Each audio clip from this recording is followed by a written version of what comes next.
Honorable Madaki, please approach the chair.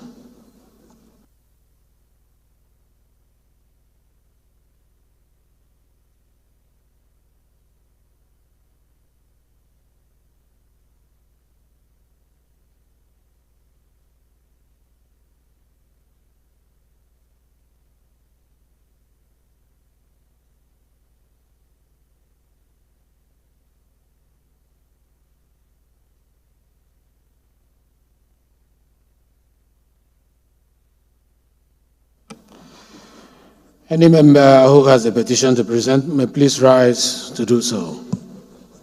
Yes, sir. Thank you, Mr. Speaker, honorable colleagues. My name is Dr. Emmanuel Brown. Mr. Speaker, I represent Ikonini Federal Constituency. I come from Akwa Ibom State. Mr. Speaker, before me, I have a petition signed by my constituents and 6 other Nigerians on the deprivation from being captured by IPs as part of the embattled academic staff of University of Calabar employment issue by the previous Vice Chancellor, Professor Zana Akpagu, and a request for IPs to act in their favor without delay. Mr. Speaker, if I have your permission and by the law of the House, please allow me to lay this petition, please. Doctor, the leave is hereby granted. You may now lay a petition. Yes, sir. Thank you, Mr. Speaker. My name is Honorable Chief Mitema Obodo. I speak for Ogbea Federal Constituency. Mr. Speaker, I have with me a petition signed by 3 notable Bayersans, Chairman of Council. The petition is against Shell Petroleum Development Company of Nigeria, yes, on the divestment of assets and operations in Bayelsa State. Mr. Speaker, the content of the petition is very rich, but most importantly, there is a strong perception that Shell Petroleum Development Company's divestment plan will leave a detrimental environmental legacy by neglecting their responsibility to restore the environment to its original condition. The prayers are contained herein the petition, and I hereby most humbly seek for leave to enable me lay this petition. Thank you, Mr. Speaker. Leave is hereby granted. You may now lay a petition. Yes? Thank you, Mr. Speaker. My dear colleagues, my name is Ngozi Okolie. I represent Aniocha Oshimili Federal Constituency. I'm from Delta State. Mr. Speaker, this petition is signed by Comrade Nnamdi Ofonye, National President of Anioma Youth Forum. It's a petition against the gruesome murder of one Mr. David Elue Ndoka by a police sergeant. With your permission, Mr. Speaker, I beg to lay this petition. Leave is hereby granted. You may now lay a petition. Any other petition from the House? All petitions are hereby referred to House Committee on Public Petitions.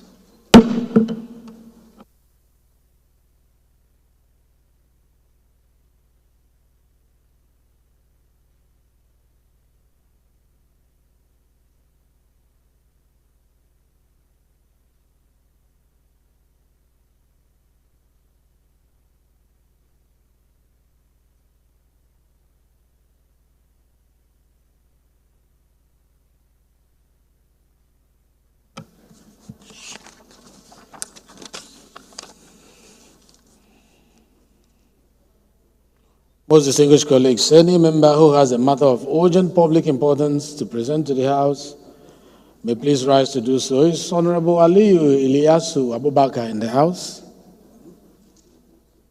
Yes, sir. Sir. Honorable Iliasu? Sir. Okay, please. Right, Honorable Speaker, sir. My colleagues, I'm Aliyu Iliasu Abubakar, member representing Bathari Sapana Damusa Federal Constituency. I am from Katsina State. Mr. Speaker, sir, I come under relevant House rules to move a motion under matters of urgent public importance in respect of urgent need to stop further killings, kidnappings, shootings in Batsari Safan Damusa Federal Constituency of Katsina State. I so move, Mr. Speaker, sir.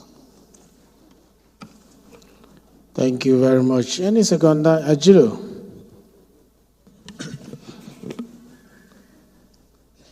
Thank you very much, Mr. Speaker.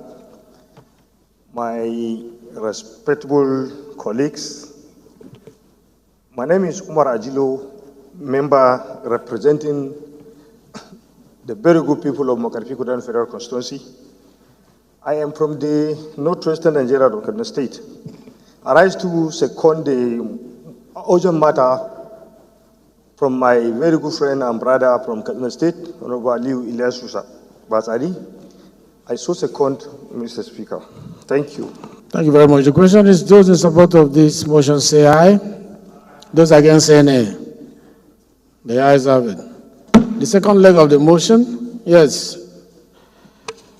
Former Deputy Speaker with a small d. The right honorable Speaker, sir, very distinguished colleagues, I remain Engineer Shehu Dalhatu Tafoki, member representing Paskari, Kankara, Sabwa, Mr. Speaker, I'm from Katsina State. I rise to second the second leg of the motion, ably moved by my honorable colleague, Honorable Aliu Ilyasu Abakar. I also second, Mr. Thank Speaker. you. Those in support of this motion say aye. Those against say nay. The ayes have it. Honorable Ilyasu, you can now move your motion. Thank you, Mr. Speaker, sir. My distinguished colleagues, I remain Aliu Ilyasu Abubakar, representing Batsari Safana Damusa Federal Constituency from Katsina State. Sir, the motion is urgent need to stop further killings, kidnappings, shootings in Batsari Safana Damusa Federal Constituency of Katsina State. The House notes that the most recent attack on my people by bandits resulted in the killing of 51 people in Kunamawa, Runka, Zaka, Erlilo, and other towns in Safana local government area. Further notes that 10 people were also killed in Medebina town of Damusa local government area, while 72 people are in the hands of bandits, and that disturbing video was released by the bandits. Further notes that on Sunday, 7th July 2024, 33 people were again kidnapped in Rinka town after shooting 5 innocent people who are receiving treatment in different health centers. Cognizance of the fact that the government of Katsina State is doing its best to curtail these killings and kidnappings through the establishment of Katsina State Community Watch Corps and spending a substantial amount of money on security. Mr. Speaker, sir, the House further notes that the activities of the bandits have already become a grave business and a disturbing hobby in my constituency. There is no day, Mr. Speaker, sir, my colleagues, that a person or persons were not either killed or kidnapped in my constituency. Also notes that over 60% of the farmers could no longer farm on their farmland or trade, which poses danger to food security. Mr. Speaker, sir, the House resolved to call on members to observe a minute silence in honor of the departed souls. Also urge relevant security agencies to do more on protecting lives and properties in Batsari Safana, Damusa Federal Constituency in particular, and the state in general, Katsina. Urge the Federal Ministry of Humanitarian Affairs, Disaster Management and Social Development, and the National Emergency Management Agency, NEMA, to immediately provide relief materials to the affected communities to alleviate their sufferance. And lastly, mandate the Committee on Legislative Compliance to ensure compliance. I so move, Mr. Speaker, sir. Thank you. Thank you very much. Any seconder to this motion? Yes. Mr. Speaker, honorable colleagues, Nnamdi Zechi is my name, and I represent Ndokwa Federal Constituency. Mr. Speaker, I rise here this morning to second the motion ably moved by my dear brother and colleague. I so move. I so second, Mr. Speaker.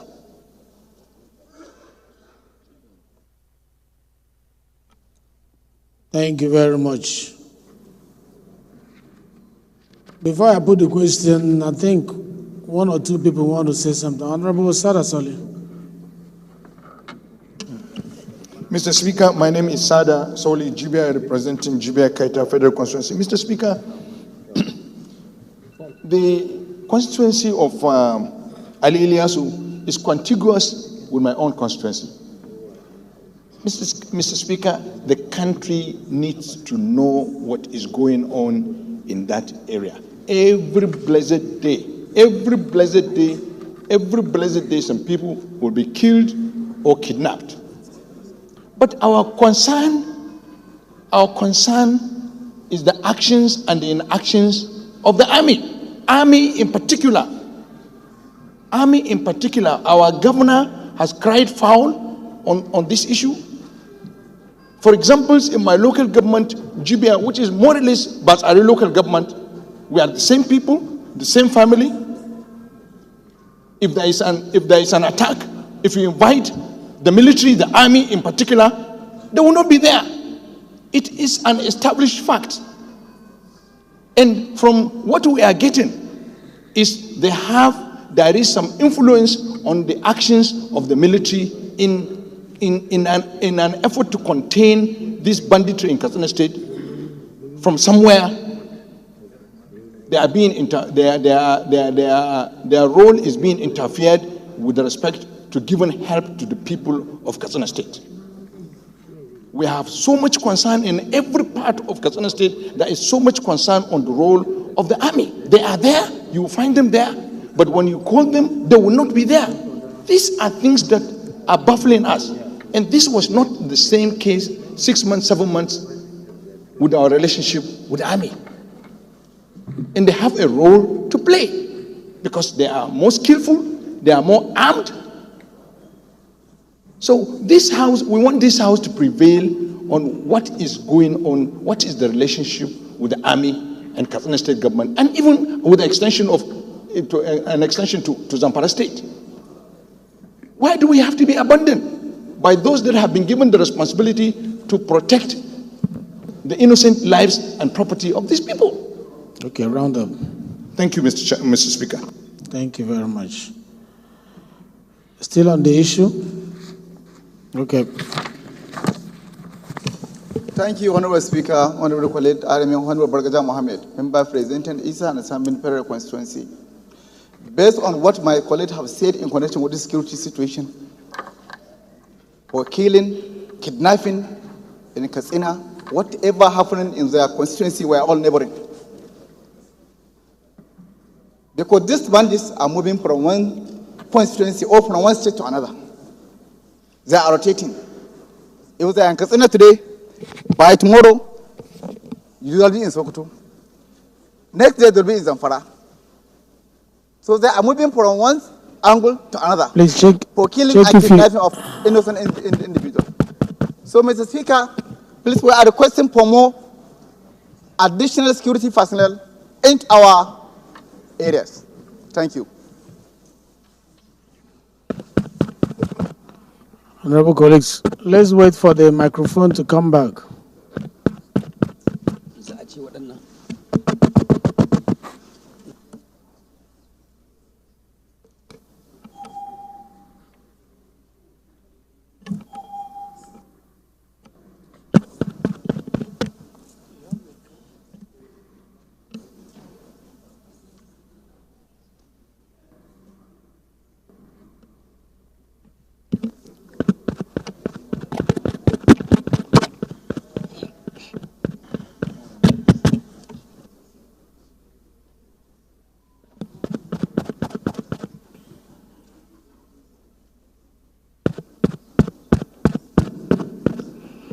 All right, let me just put the question. Those in support of this motion say aye.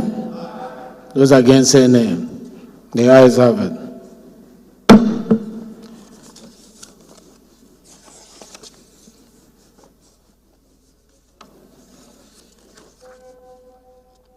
This motion is referred to Mr. Speaker.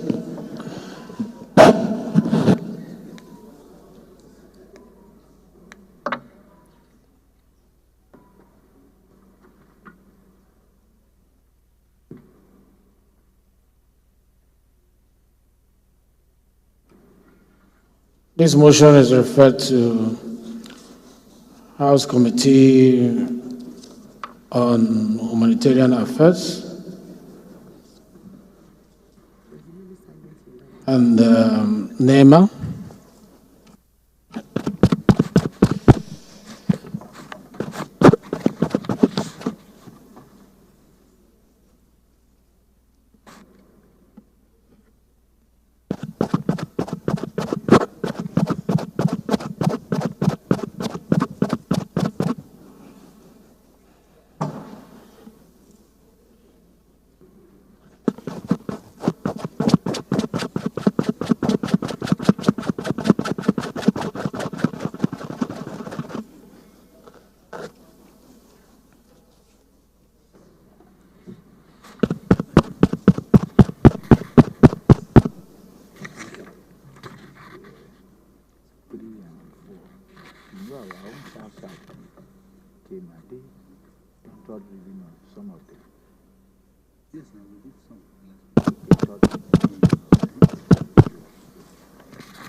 NEMA and legislative compliance.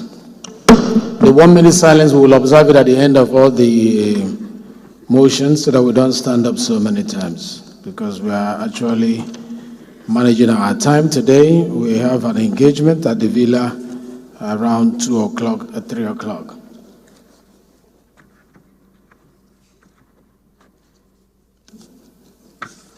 Is Honorable Billy Osawaro in the house? Yes, Mr. Speaker. Kindly move your motion.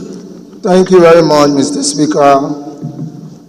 I remain Honorable Chief Dr. Billy Famous Adesowa Osawaru. I represent the good people of Oriomo-Onwode Federal Constituency of Edo State, a very proud Benin chief.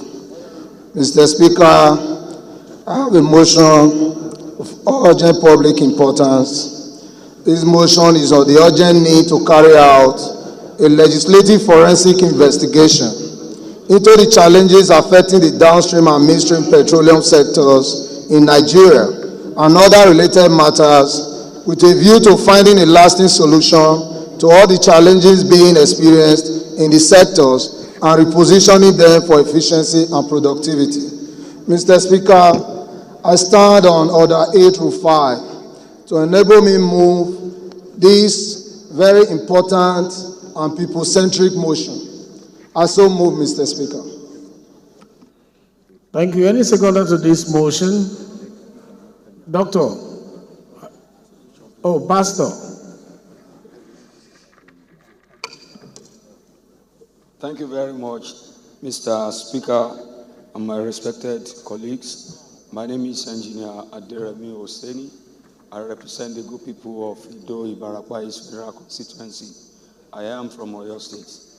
Mr. Speaker, I rise this morning to support the motion as ably raised by my respected colleague. Thank you very much. Thank you. Those in support of this motion say aye. Those against say nay.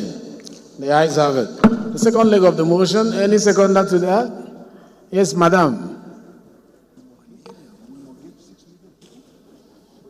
The Right Honorable Speaker, my dear colleagues, Marie Enenimiete Ebikake, I rise to second the second leg of the motion. So second. Thank you, Madam. Those in support of this motion say aye. Those against say nay. The ayes have it. Dr. Billy, you may now move your motion, please. Thank you very much, my able speaker. My honorable colleagues, the House knows that the National Assembly is saddled with the task of making laws for the peace, order, and good governance of the Federation, or any part thereof, as enshrined in Section 4.2 of the Constitution of the Federal Republic of Nigeria, 1999, as amended. Mr. Speaker, the House further notes Section 88, 1 and 2 of the Constitution of the Federal Republic of Nigeria, 1999 as amended, empowers the National Assembly to conduct investigations into the activities of any authority executing or administering laws made by the National Assembly. Mr. Speaker, the House is aware that Minority in recent times, there has been a resurgence of fuel queues in petrol stations with allegations of high cost of PMS and non-availability of fuel stock for downstream domestic refineries in Nigeria and disruption of distribution of PMS products. Mr. Speaker, the House is informed that there is also allegation of unfair subsidization of PMS and other petroleum products, which negatively affects competitiveness in this sector. There are also allegations of racketeering and favoritism in the pro forma invoice system, otherwise known as the PFI regime, indiscriminate issuance of licenses and importation of refined petroleum products. Mr. Speaker, the House is further informed of the alleged return of PMS price intervention with its impact on domestic market. There is also the allegation of product unavailability to marketers from NFPC retail, endless shifting of timelines for refinery rehabilitation, the nefarious activities of petrol depot, which have affected product distribution and caused scarcity. There is also the use of middlemen in trading and has negatively affected domestic crude supply.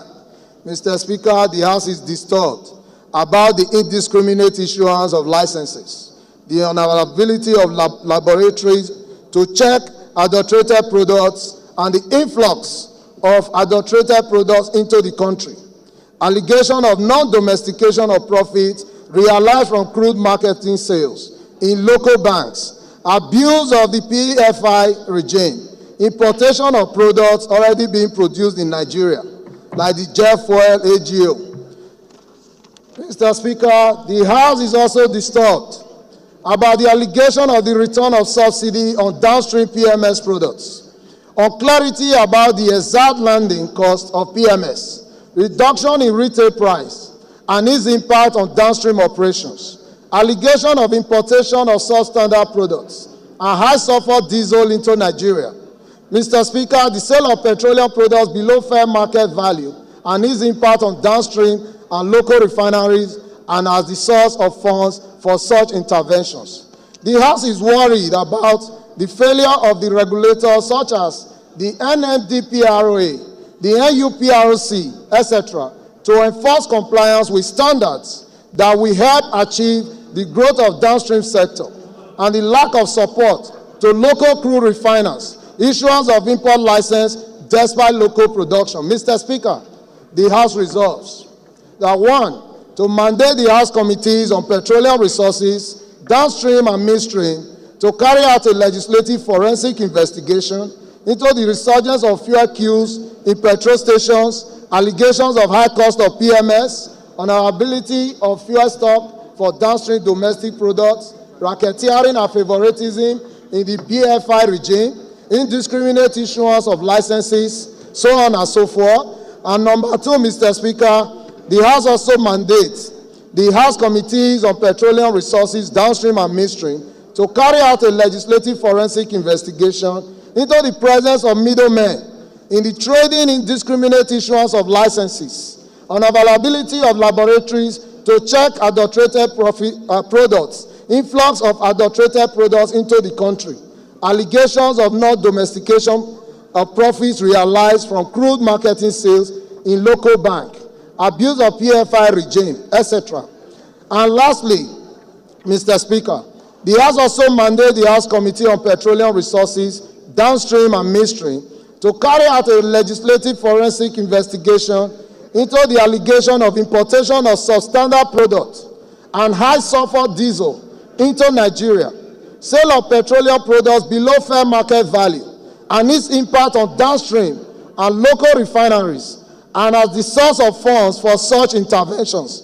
Mr. Speaker, the failure of the regulators such as NMDPROA, NUPROC, etc., to enforce compliance with standards the lack of support to local crude refiners, issuance of import licenses despite local production, and report back to this House within 4 weeks for further legislative action.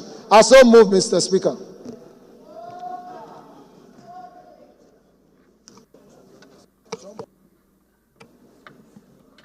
Thank you very much. Any seconder to this motion? Honorable Bausongwa.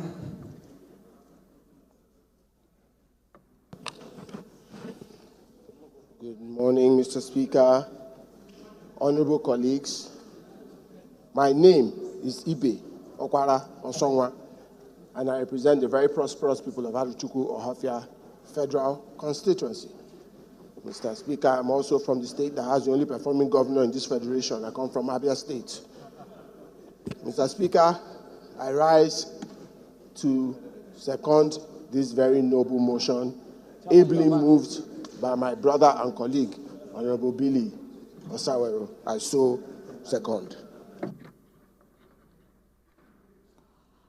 The question is, those in support of this motion? Is there amendment? What is the amendment?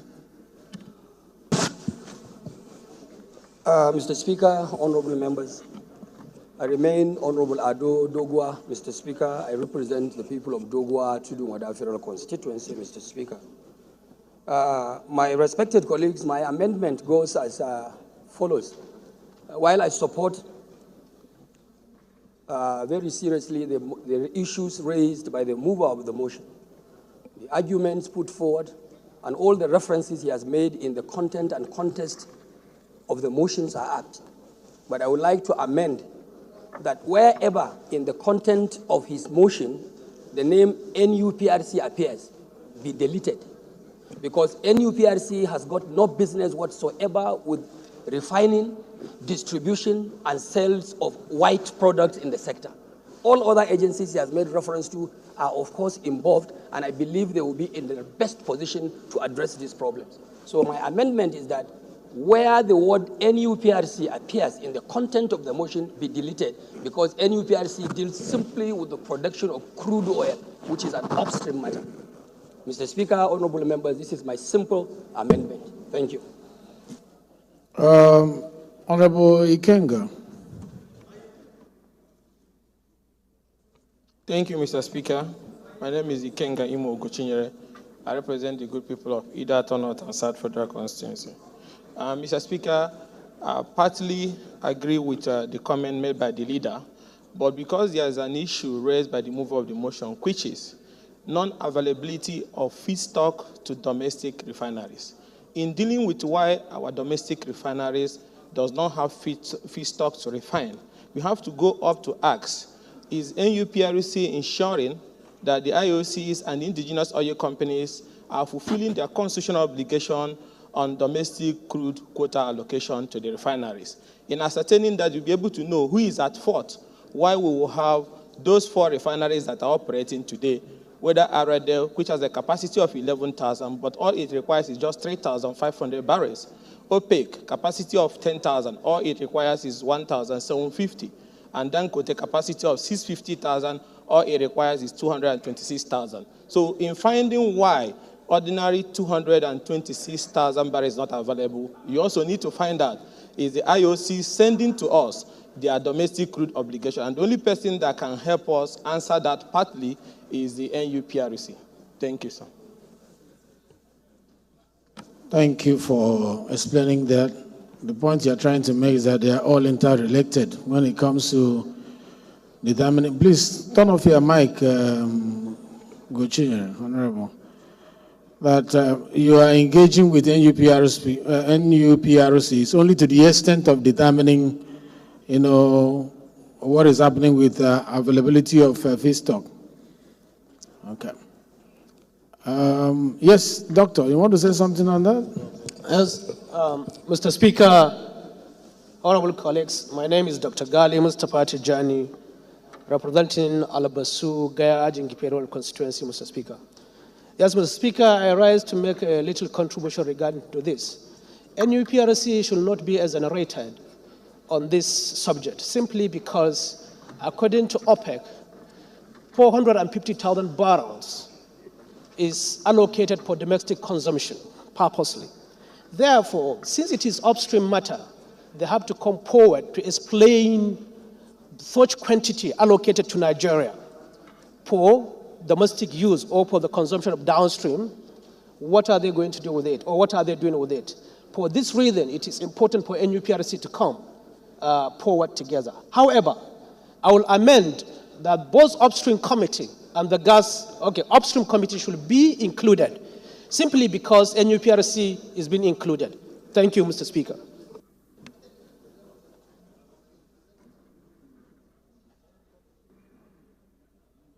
Wow, this is generating a lot of debate. The deputy spokesperson of the House, please. Although you put on your mic even before I recognize you. I'm sorry, sir. Is it because you are the spokesperson? No, not at all, sir. Thank you very much, Mr. Speaker, distinguished honorable colleagues. Mr. Speaker, my name is Chief Dr. Philip Agbese. I represent the good people of Ado Okpoko Gbadigo Federal Constituency. Mr. Speaker, I'm from Benue State, sir. Mr. Speaker, I want to align myself with a motion moved by Honorable Agazal. Honorable colleagues, please, this emotion that is affecting you and I and our constituents is very important. I urge you, please, to listen. I urge you, please. It's a very important motion. The queues. We have petrol queues on the street now. And this motion wants to address that. People are already queuing up. So let's pay more attention so we can make our contribution and resolve together. Thank you. Yes, sir, Go ahead. Yes, sir, Mr. Speaker, sir, I want to support the amendment moved by Honorable Agazal Adodogwa that the NUPRC should at the moment be deleted from the motion. This is to give room for the original intention of the motion as moved by Honorable Billy Adesua, so that the committee on downstream and midstream, as clearly stipulated in the motion moved by my honorable colleague, will be mandated as a two-so committee to go into this. But at the course of their investigation, if at any point in time the agencies mentioned now deem it necessary that any other agency should be invited, I think the committees on downstream and midstream will be able to still do that without necessarily further amendment to the motion. I so second. Thank you very much. I think we have gotten enough debate on this particular proposal by the former leader of the House. Leader, do you want to withdraw the motion, or do you want me to put it to vote? Mr. Speaker, with due respect, I would like my motion to still fly. To fly. Because okay, I put the question. Those in support. Any seconder to this motion? No, nobody has seconded. Any seconder to the motion? Yes. Manusoro. Okay, you. I've not seen it. Yeah, go ahead. Okay, you. Honorable, go ahead. Dear Mr. Speaker, I'm Tijana Abdulkadir Jobe, representing the Waikin Tofari Mangado from Kano State. I do second the motion as ably moved. Thank you. That is double seconded because they just brought it to my notice that Don Ambwese seconded the amendment. So those in support of this amendment say aye. Those against say nay. The ayes have it. Those in support of the motion as amended say aye. Those against say nay. The ayes have it.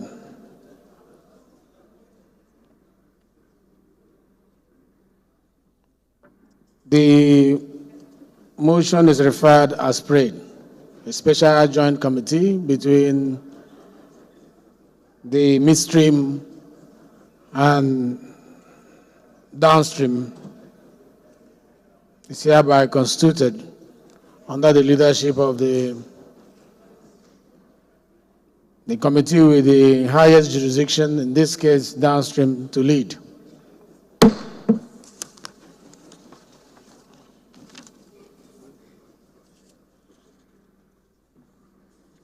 His Honorable Madaki in the House, please. Mr. Speaker,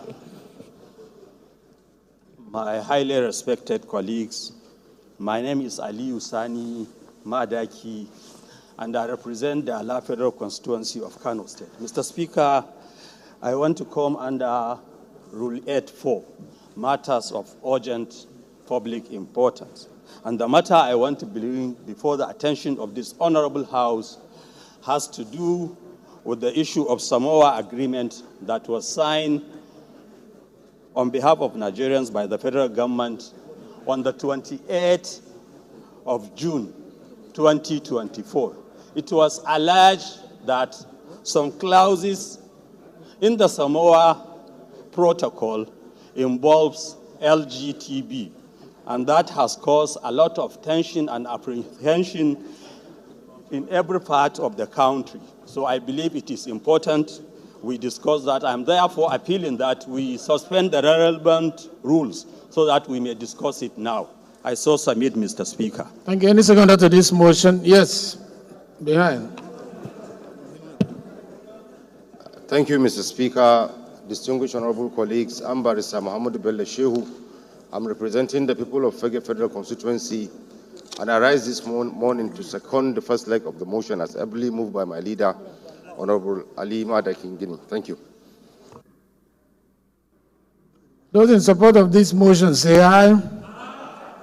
Those against say nay. The ayes have it. The second leg of the motion. The man wearing suit, you raised your hand before. Yes. Yes, I want you to second, not you, the one wearing suit. I can't see your face clearly, yes.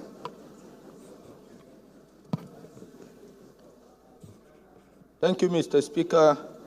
My name is Honorable Joseph Mwabasi, representing Azano Tishelu Federal Constituency. I rise to second the motion as moved by my dear colleagues. I so second.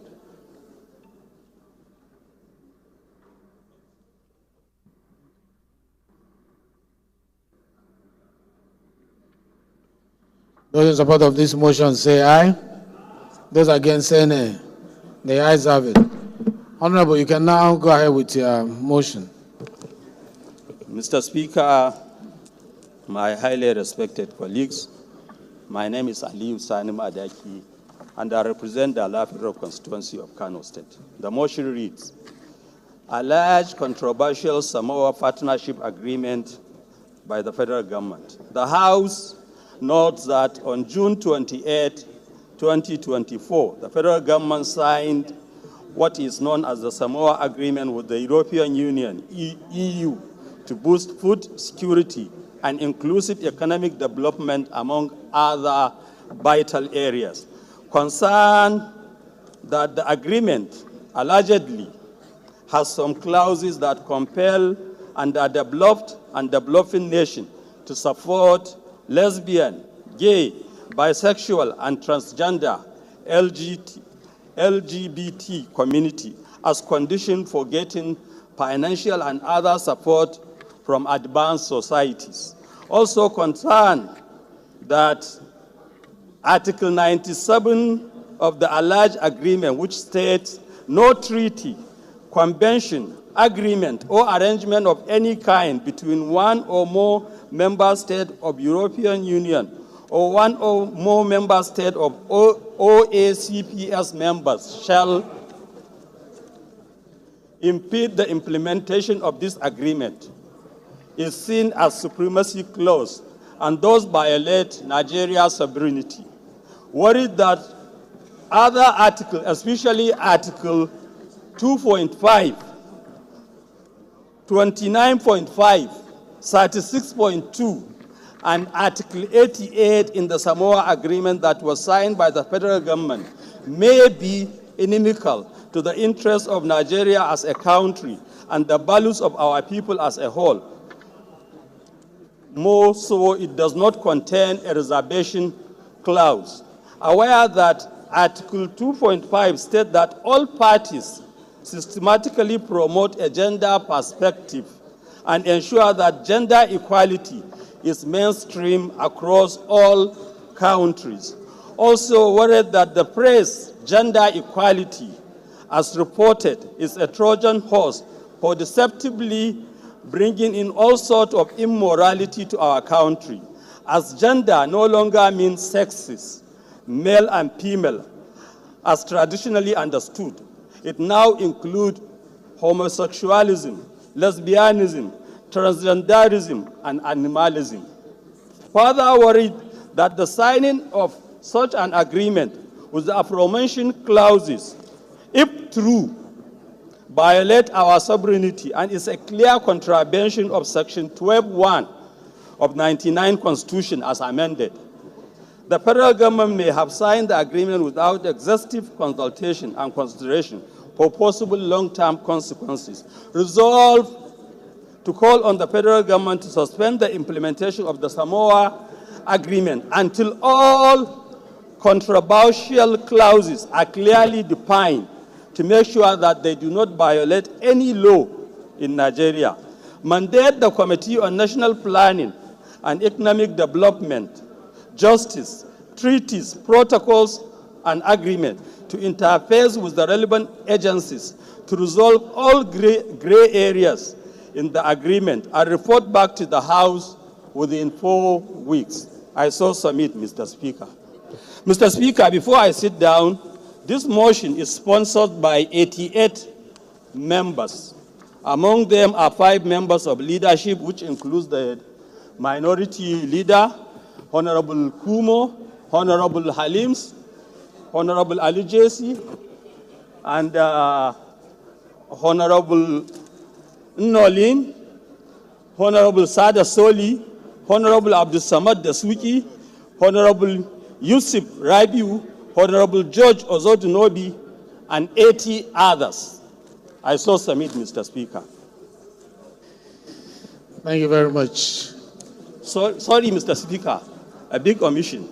And Honorable Mukhtar Mohammed Kazaure, who wrote a similar motion, who stepped it down for me. Yes, Thank Honorable Kazaure, Yes, sir. actually I commended you this morning because of the way you were able to drop your own motion in preference to your leader's motion. That was very matured. That's a good sign of good legislation. You made our job easier putting them together. Before I ask the question, it needs to be seconded. Before I open it for debate, it needs to be seconded. Honorable Kazaure, you want to second it? Okay. Yes, let's go behind. The man with the red cap. No, bowler cap, yes? Our amiable and all-inclusive speaker, distinguished colleagues, my name is Daniel Asama. I represent the people of Bassa and Jos North Federal Constituency. Mr. Speaker, I'm from Plateau State. I rise this afternoon to second the second leg of this motion as proposed and moved by my distinguished colleague. Thank you. Thank you very much. I want to put the question, but before that, I think some people want to have made a contribution. You were raising your hand before, yes? Yeah, before the amendment, you wanted to say something. Yes, please. Sorry. Mr. Speaker, my respected colleagues, I would like to make a contribution to what just been said by my leader, Alima Daki, with regard to this Samoa agreement. Actually, Mr. Speaker, I'm in center stage of this all what is going on in this house as far as Samoa agreement is concerned. So my position, Mr. Speaker, sir, this Samoa agreement has contravened our values, ethics, and our grand norm. And Mr. Speaker, sir, by allowing this Samoa agreement as is speculated, it will promote ill behaviors, erode our morals, our ethics and our religious standing as a nation, Mr. Speaker, sir. And it equally go further in institutionalizing immorality as a code of conduct in this nation. So I call upon this House to consider this motion of urgent public importance as moved by my leader, Alima Daki, and allows the legislature to do the needful as far as this Samoa agreement is concerned. Thank you, Mr. Speaker. Thank you. Leader of the House. Thank you, Mr. Speaker. I am Professor Julius Ihonvere, Onwa Federal Constituency, and I'm from Edo State. I believe that the public has been misled over time about the Samoa Agreement. Let me not waste the time of this House, but state very clearly, there is no portion of that agreement that talks about LGBTQ or 150 billion. Hold on, let me finish. If you have it, bring it out here. I'll show it. In fact, 3 ministers have come out, including information, budget, and planning, in public to say there was nothing like that in the agreement. Go and Google your media. You will see the agreement, you will see it there. That it was never mentioned, it was never discussed. There is nothing like lesbian rights or gay rights. It is about human rights, environmental protection, and trade agreement, period. How on earth? If you have the agreement, bring it out here. There is nothing like that in that agreement.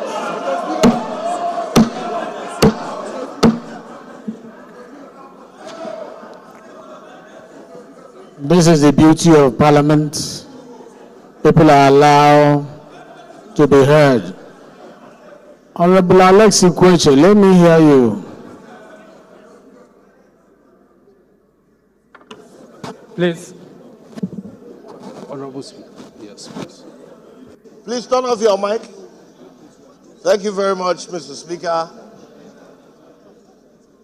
Honorable colleagues, my name is Alex Mascot Ikweche, and I represent the artisanal people of Aba North and Aba South in this incorruptible assembly. Mr. Speaker, I would like to speak very briefly about some of the contents of this Samoa agreement. Mr. Speaker, this agreement has certain clauses that happens to be in variance with our way of life. We are Africans, we are not Westerners. We have our laws, we have our way of life, we have our way of doing things. And as far as I'm concerned, this issue of human rights, which Nigeria does not in any way violate, should not be implicitly enshrined into this agreement, and members representing the people. This is the people's house. This is the people's parliament. We stand here in my own right. I represent over 1.something million people from Aba. And I have been told that this particular human rights clause happens to be reprehensible, abominable, and we do not intend to stand for it. Do I speak the minds of my people here? Yes. So, Mr. Speaker, we cannot continue to do things that do not align or that is... Can you hear me? We cannot continue to engage in contrived way of governance, cosmetic way of running government. Let us focus on the issues that matter. Our people are hungry. Our people are starving. People cannot buy food. There is insecurity. There is no light in the country. Industries are not growing. Let us tell ourselves the truth. Why are we here talking about LGBT, GTBT, whatever? Let us concentrate on the issues that matter. As far as I'm concerned, Mr. Speaker, our people are not interested in this. So let us step it down. Let us close it. Let us forget everything about it. Thank you very much, Mr. Speaker. Mr. Speaker, please. Mr. Speaker, please. I don't understand what this microphone is doing. I just don't understand this. Why can't we have a straight section of microphone? Speaker, sir.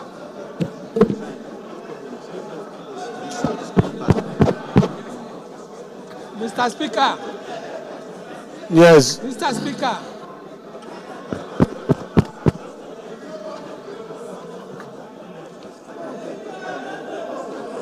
Mr. Speaker, this side, please. Mr. Speaker, this side. Why can't they solve this? Why can't they solve this problem once and for all? This side, please, Mr. Speaker.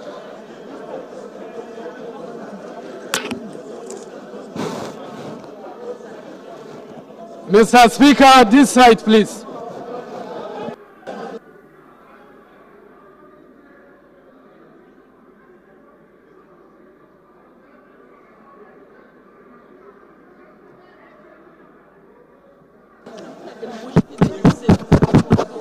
Speaker, sir.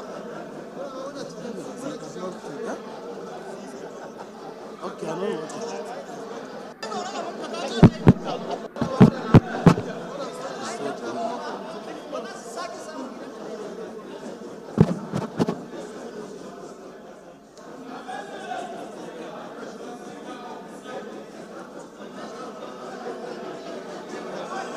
Honorable colleagues,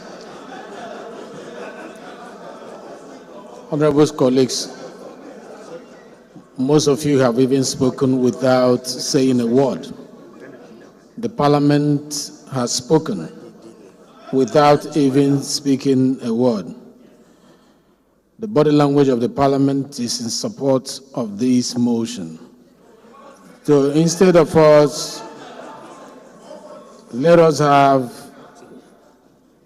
the minority leader of the House say something, and then we have one or two amendments and we put it to vote. Please.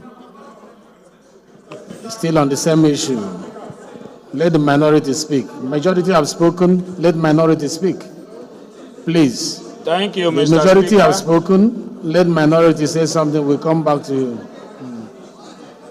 Thank you, Mr. Speaker. Thank you, my dear colleagues, for yielding the floor to me. My name is Kingsley Chinda. I represent Toby Abo Federal Constituency. I'm an inquiry man from Rivers State. It's investigative. Because it's an investigative motion, I will even caution that we should not be judgmental in our argument.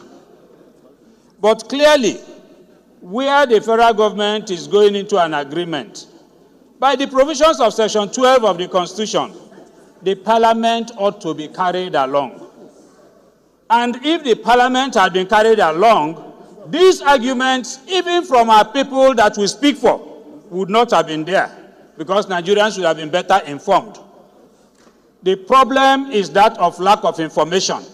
And as a Parliament, all we are saying is that we want to be satisfied that what the executive has told Nigerians is actually the true position of the facts.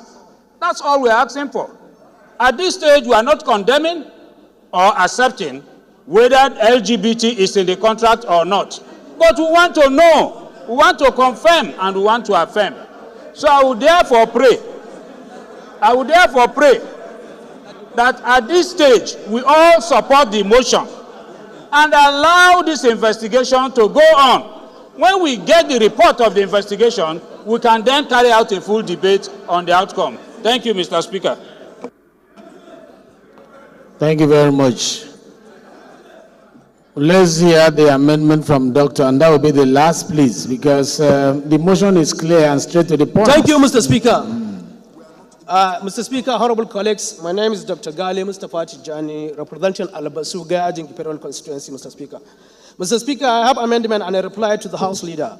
The first amendment, Mr. Speaker, is the need for Nigerian government to unsign and withdraw from the unpopular Samoa Agreement, and the need for the government to refrain from engaging in any such treaties that contravene the people's culture, religion, and unethical morals.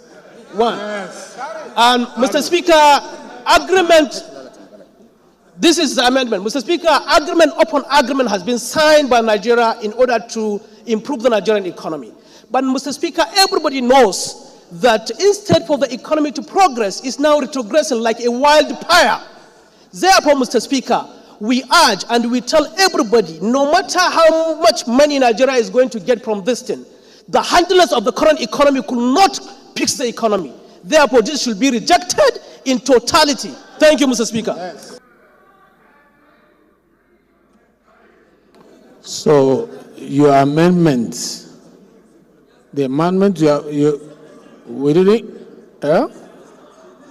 It's not an amendment. So, I will just ask Chief Whip finally say something, then we'll put the question. No amendment.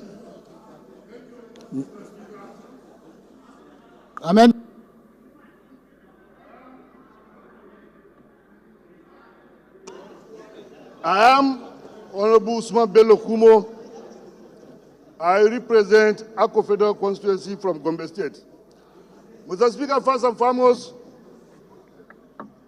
let me speak for and in support of the motion raised by Honorable Ali Madaki.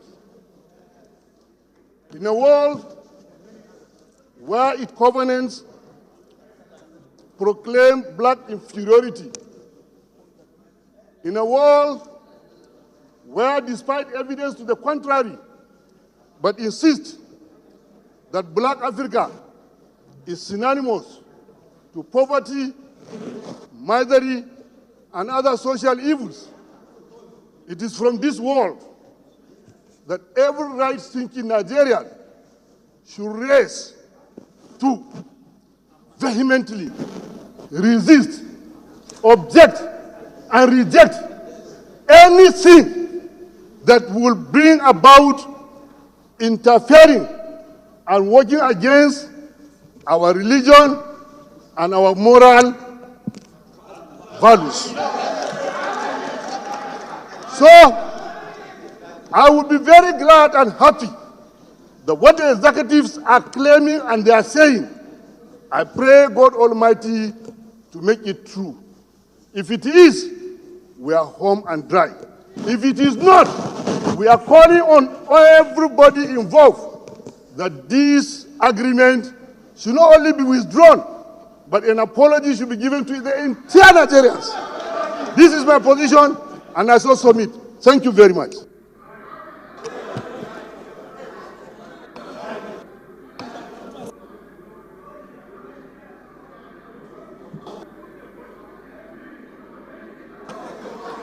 Let me put the question. Those in support of this motion say aye. Amendment. Those against say nay. The ayes have it. There was no amendment. This motion is referred to Committee on National Planning and Economic Development, Committee on Justice, Treaties, Protocols, and Agreements, as well as Legislative Compliance.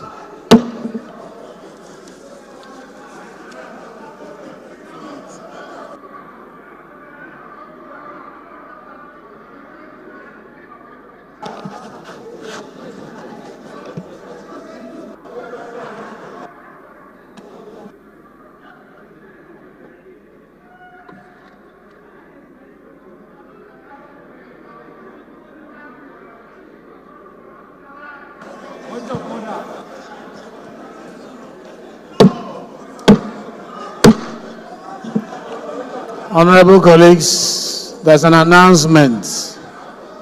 Announcement.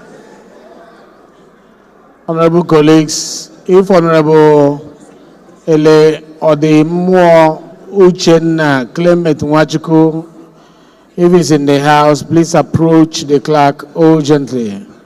Honorable Ele Odemo Uchenna Clement Nwachukwu, please. Chief Whip. Chief Whip.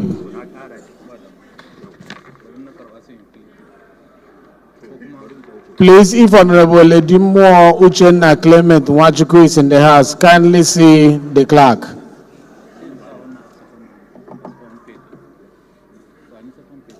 Honorable colleagues, we have Student Representative Council, the Senate, from the Student Union Government University of Port Harcourt. They are in the house. If they are up there in the gallery, can you stand up for recognition? Members of Student Union Port Harcourt, they are not there.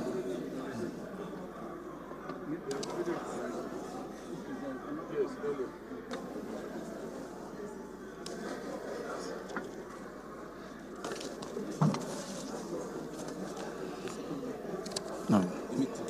Later. Bring it later. Bring it later. Honorable colleagues, we have a very important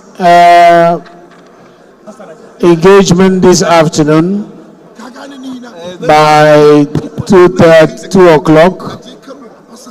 And so we are going to be managing our time well so that we can leave here at least that 2 o'clock. So please, we would like you to support the speed with which we are going to use, because we have a very important engagement with Mr. President, and we will not keep Mr. President waiting. So please, let's handle some of the issues with the speed of light. Is Honorable Kuye in the house? Please move your motion. And remember, you have to suspend our rules to have this one. Thank you, Mr. Speaker. Respected colleagues, my name remains Ademori Aliu Kuye. I speak for the industrious, beautiful, and hardworking people of Shomolu Federal Constituency. I am from Lagos State. Mr. Speaker, distinguished colleagues, I have a motion of urgent public importance to move, and I pray that this motion be considered as urgent by the House. And under Order 8, Rule 5, I move that we suspend the extant rule to allow same to be moved as urgent. I so move, Mr. Speaker. Thank you very much. Yes, sir. Supported with the black card, yes. If you can second. Thank you. Thank you, Mr. Speaker. Distinguished colleagues, Basi Akwa is my name. I speak for Calabar Municipality, Odukban Federal Constituency. Mr. Speaker, I'm a proud Crossbarian. Mr. Speaker, I rise this afternoon to support the first leg of the motion as moved by my brother and senior colleague. It's not the first leg, it's to suspend so that he can have it as an urgent public importance. Thank you, Mr. Speaker. I rise this afternoon to move that we suspend our rules to enable us to take a motion from a brother and a colleague. Thank you. I so move. Thank you very much. Those in support of this motion say aye. Those against say nay. The ayes have it. Honorable Kuye. Thank you, Mr. Speaker, once again. Respected colleagues, this is a motion on the urgent need to address the refusal of state governments to uphold democratic principles in our local government and the financial impropriety of unelected local government officials. Aware that Section 7 of the Constitution guarantees the Honorable Kuye, you just suspended. You propose to allow 8-5 take its place, and then you go ahead. So let's have the first leg and the second leg seconded, and then we'll go ahead. Because what the suspension did was to give you opportunity to present, to know whether it is urgent enough and urgent to be heard now. So, Yes, I moved the two together. you moved the two together? Yes, I moved it together. Okay, I would like you to be seconded, please. Sit down, please. Honorable Kelechi, we'll go second, the first leg. The right, the Honorable Speaker. My name is Honorable Kelechi Wogu. I'm from Rivers State, the treasure base of the nation. I represent the people of Echie Omoma constituency. I rise to second this second leg of the motion. I so second. Those in support of this motion say aye. Those against say nay. The ayes have it. The second leg of the motion, Honorable Zana. Please, second. Honorable Zana.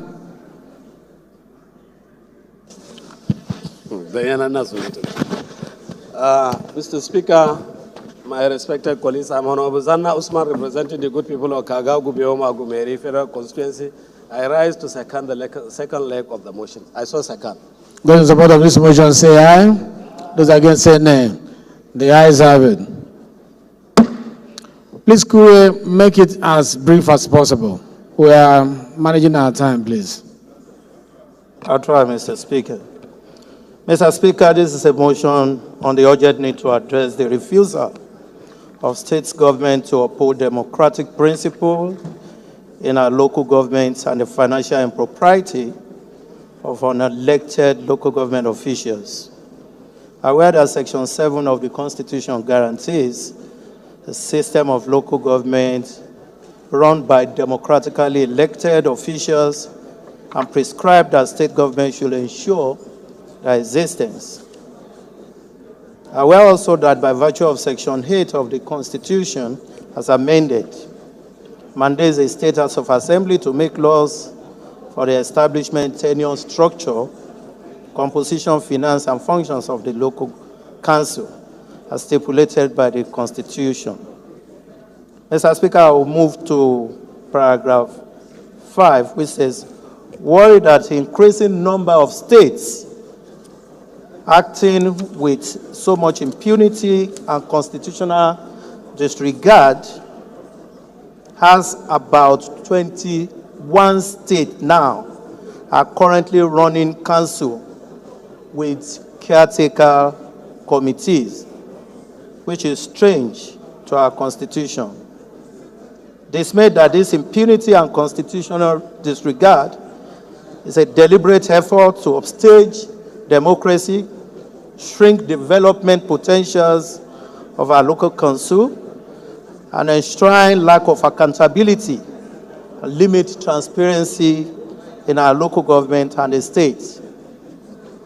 My prayers, Mr. Speaker, honorable colleagues, is that the House mandate the House Committee on Finance, Revenue Mobilization, Committee on Finance, House Committee on Local Government and States, and Revenue Allocation Committee to withhold local government allocations for local government run by officials not elected democratically. In the alternative, direct RAMFAC to create a special account into which such monies will be paid, mandate the Office of the Attorney General to institute legal action against any state that terminates the unexpired tenure of local government administration and direct RAMFAC to withhold allocation due to such local government.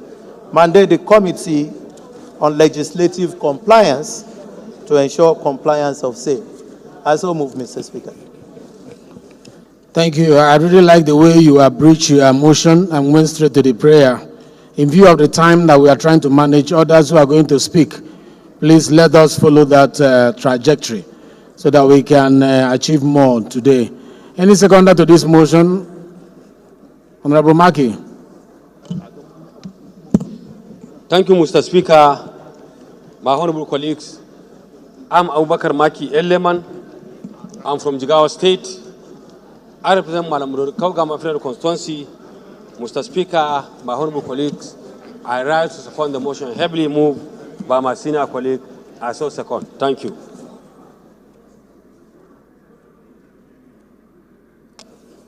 Thank you, Honorable Maki. Those in support of this motion say aye. Those against say nay. The ayes have it. This motion is referred to Committee on Finance, Committee on Local Government and States, Committee on Revenue Allocation, and Committee on Justice. Is Honorable Omar Dati Kura here? Honorable Omar Dati is not here.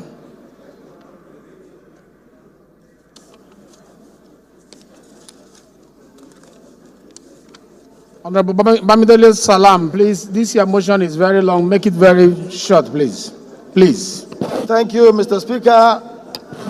I rise to move a motion for the House to suspend relevant rules to allow me to move this motion on public importance on the need for the federal government to devise a means to support teaching hospitals, medical centers, and universities with alternate power source to prevent loss of lives and disruptions in their services. Mr. Speaker, I so move, sir.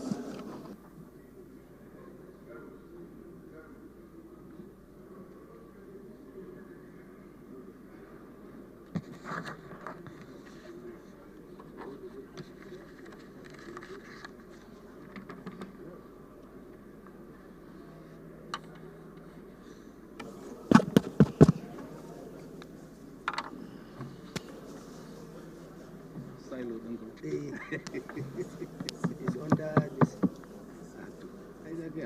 So I move a business and I don't get them. Make you like to say Kaimagana. But they might, but they is committed to. Man, like I said, the same content and context.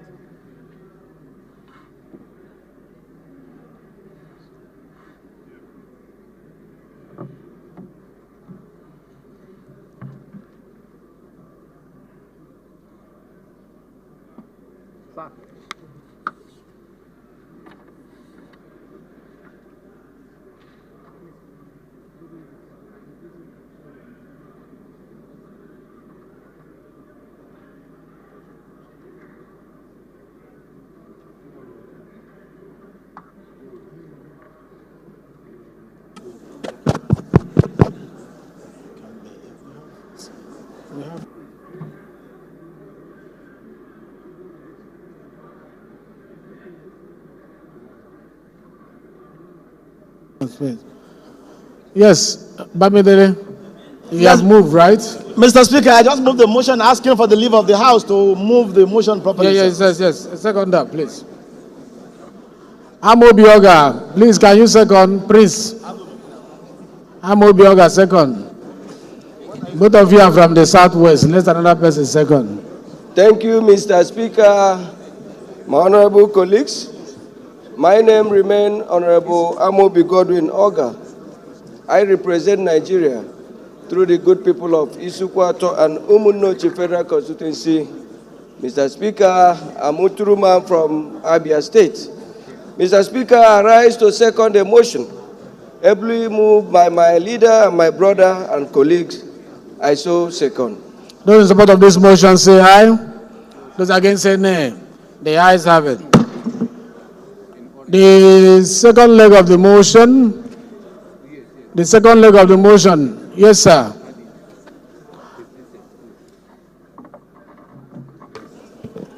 Mr. Speaker, Engineer Idu Emeka G is my name.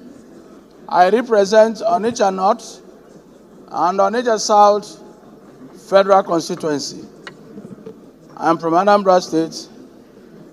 I rise to second the second leg of the motion, ably moved by my colleague. I so second, Mr. Speaker. Those in support of this motion say aye. Those against say nay. The ayes have it. Please move your motion. Like I said, please, it's related to infrastructure. Just one or two paragraphs and then the prayer, sir. Thank you, Mr. Speaker. The House notes that on the 3rd of Chief April, Whip, control the House. Chief Whip. 2024, Chief Whip, control the House. the National Electricity Regulatory Commission commenced the implementation of the new electricity tariff for Band A customers which raised the payment to 225 naira per kilowatt of electricity. The House notes that teaching hospitals, medical centers, and universities are all on the band A due to the peculiar need to constantly supply power to power medical equipment and other critical services.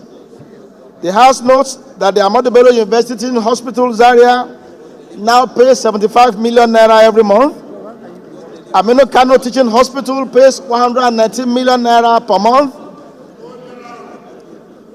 Tafawa Balewa University pays 50 million naira per month, while the University of Ibadan, as we speak, has an indebtedness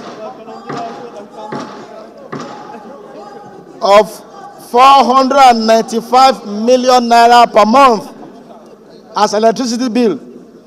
Worried that if there is no urgent intervention to support the teaching hospitals and universities with alternate power supply, such as mini grids and solar power, their services may be abruptly brought to an end, thus endangering lives of patients and other services that they are rendering to Nigerians. And finally, Mr. Speaker, the House resolved to urge the federal government to urgently devise means to support teaching hospitals, medical centers, and universities with mini solar grids in view of the huge and unaffordable electricity bills. Find a place and sit down. Occasioned by the new electricity Sit down, tariff. please. Honorable Nkwanta, find a place and sit down. Honorable Kuye, sit down, please.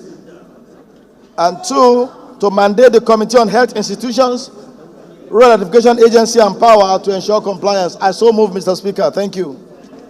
Thank you. Any seconder to this motion? All the way at the back. Yes. Thank you, Right Honorable Speaker.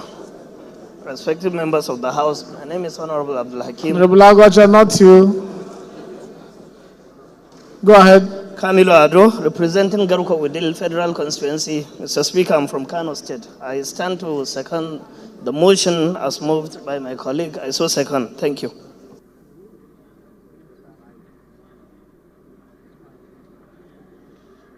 It's a straightforward motion. Those in support of this motion say aye. Those against say nay. The ayes have it.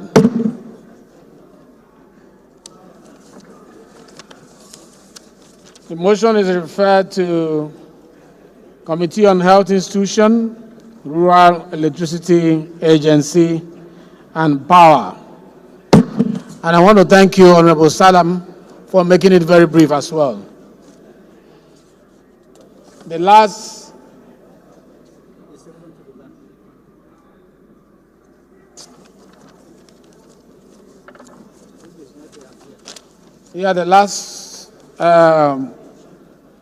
matter of urgent public importance today is to be taken by Honorable Samuel Adedayo. Honorable Samuel Adedayo, are you in the House? Please make it brief. Your motion is too long. Let's just have it one or two paragraphs and the prayers, please, because of time. Thank you. Thank you, Mr. Speaker.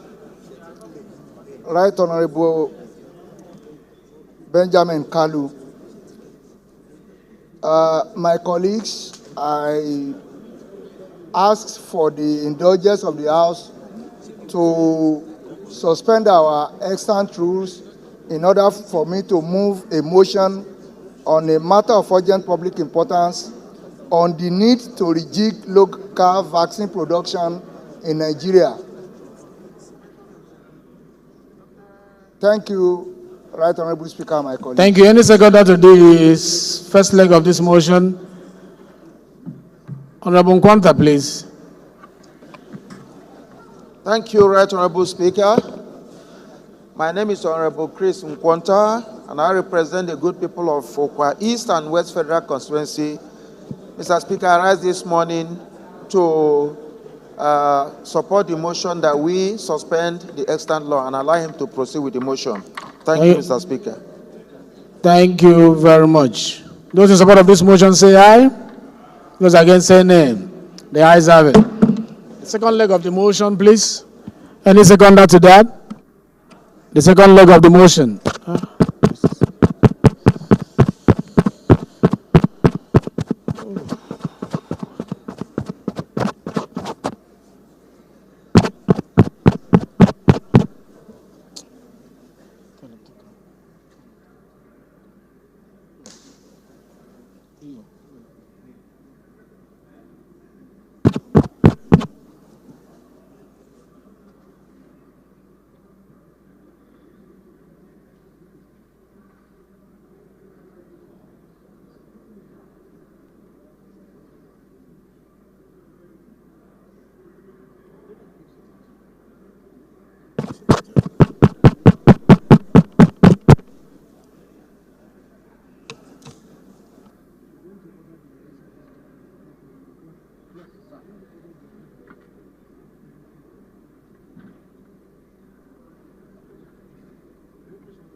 Speaker, you were well represented. Okay. The speech went very well. They said they were selection.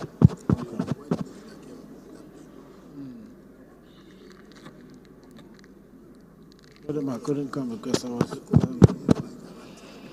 Okay. House services. Please ensure that what we're experiencing with this microphone is given a final solution by this week. We will know the contractor that did this job. We should be able to speak to each other using the microphone, please. House services, take note. The second leg of the motion? Yes, Omogo. Thank you, Your Excellency, Mr. Speaker, and my awesome, great colleagues. I salute you. My name is Honorable High Chief Kenneth Moore Chukwugozie Nwachukwu. I am from Imo State, Nigeria, and I represent the great and awesome people of Olo, Osun, and Oru East Federal Constituency. I rise to second the motion heavily moved by my colleague. I so second. Thank you. Those in support of this motion say aye. Those against say nay. The ayes have it. Doctor, please move your motion. Like I said, 2 minutes, please. Thank you, Right Honorable Speaker. My name remains Dr. Adeshola Adedayo. I represent the good people of Apapa. I am from Lagos State. My motion is on the need to rejig local vaccine production in Nigeria. Nigeria population has grown from 37 million to almost 30 million between 1950 and 2024. We all know that the population increase in population, it is easy for diseases to spread. We also note that Nigeria used to produce vaccine from Yaba actively between 1940 to 1999. The laboratory supplied vaccines against smallpox, rabies, and yellow fever.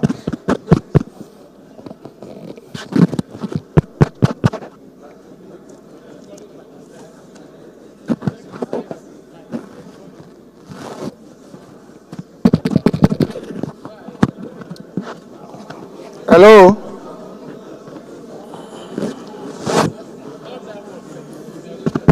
The next one.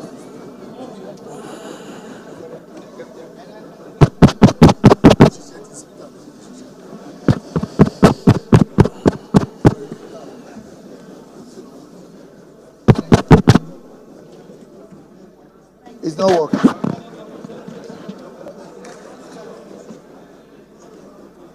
Try another one.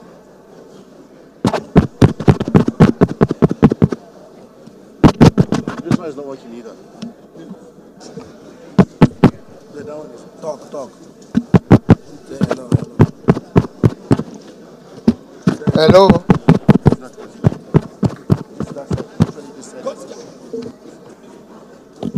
Very frustrated. Hello? Hello?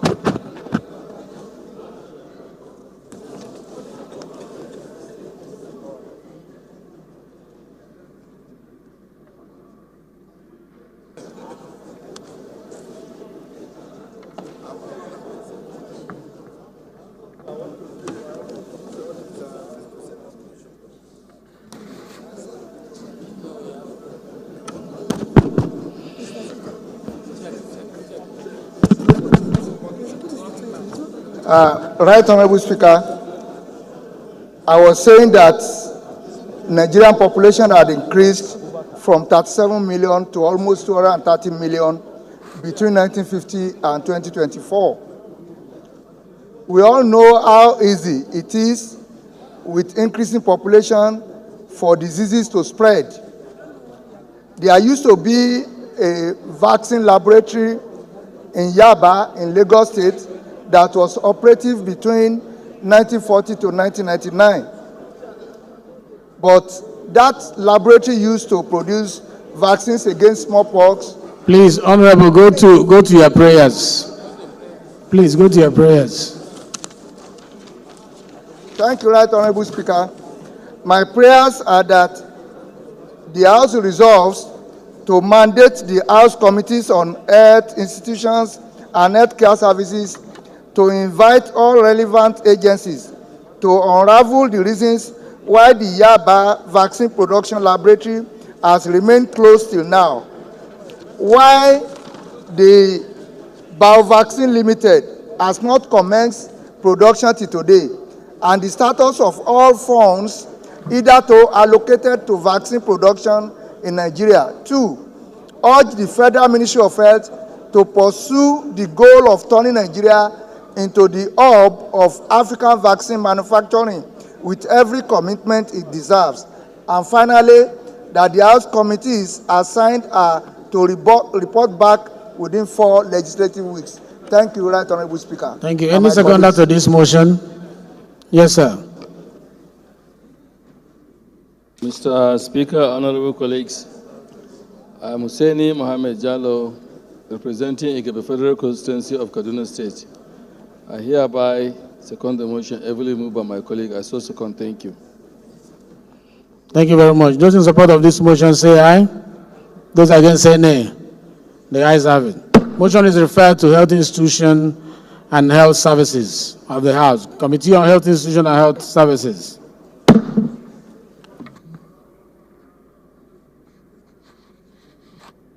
Point of order, Mr. Speaker.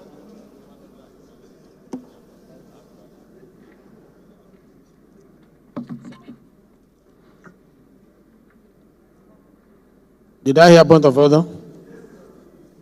Put on your microphone. I didn't hear you. Point of order, Mr. Speaker. What is your point of order? Mr. Speaker, honorable colleagues, Chief Dr. Philip Agbese is my name. Mr. Speaker, I represent the good people of Ado Okpoko Ogbadibo Federal Constituency. I'm also from Benue State, Mr. Speaker. Mr. Speaker, my point of order is under 6 Rule 2, privileges. Mr. Speaker, it is true that on the 25th of Order 6. Order 6, Rule 2, Mr. Speaker.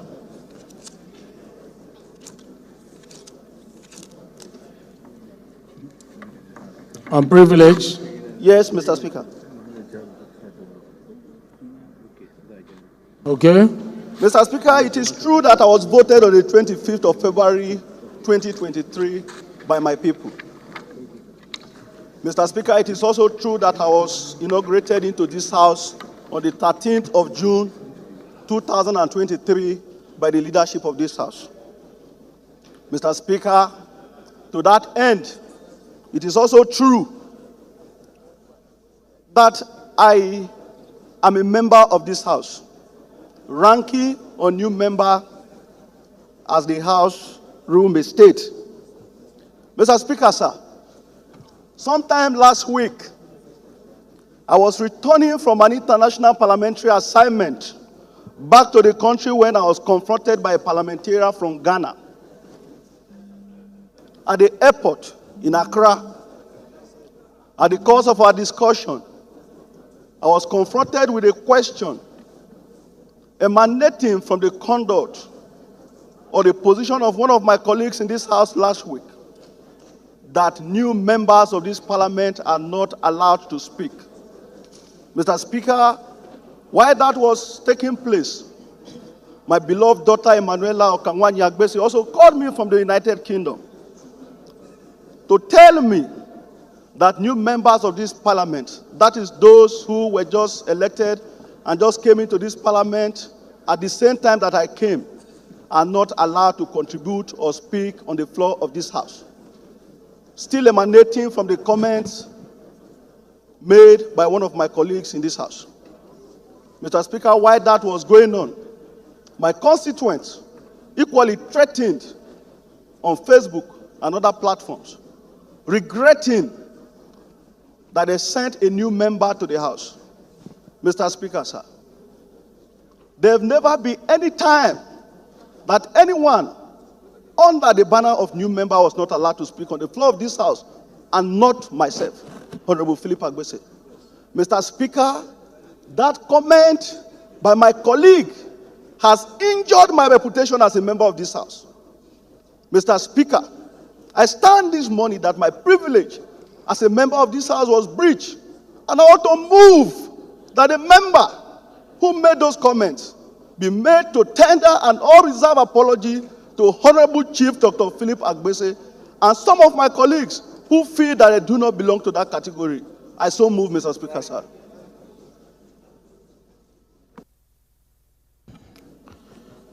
Yeah, like we always say, the issue of privilege is not debated. The issue you raised about a generalized comment made by one of our colleagues here who happened to be a new member, stating that new members were not allowed to speak. I think it went viral. So if they told you in Ghana when you were on your way back, it was because this is a global community. By internet, they can reach you anywhere you are. Information travel very fast.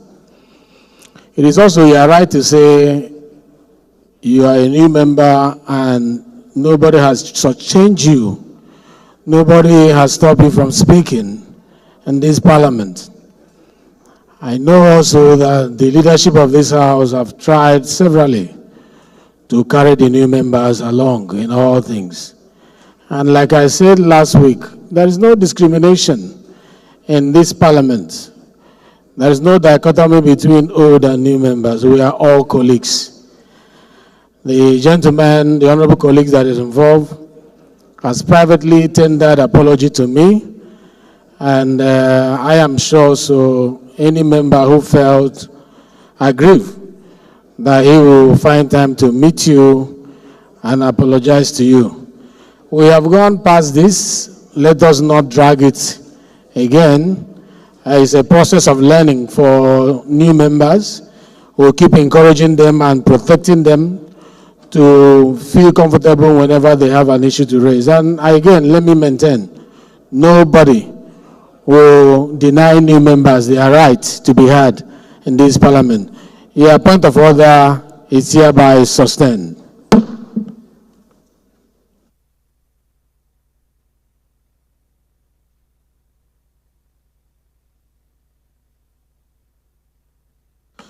There's 1 minute silence that was proposed by the urgent public importance, and we say we will take it at the end of the motion on urgent public importance. May we rise now to do so?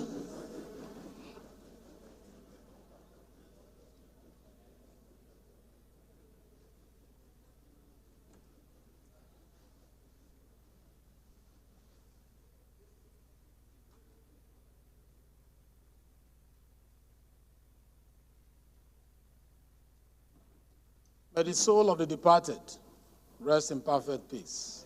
Amen. Announcement. Notice of meeting. There will be a meeting of minority parties leaders at 3 p.m. at room 4.17, Minority Leadership Office. And the leaders are as follows. NNPP Honorable Abdul Kadiri Jobe, YPP Honorable Emmanuel Okpong Odo, SDP Honorable Gaza Gwefi, ADC Honorable Leke Abajide, ABGA Honorable Pascal Abodike, LP Honorable Ogene Afam, PDP Honorable Mutu Nicholas, signed by Minority Leader Honorable O.K. Chinda.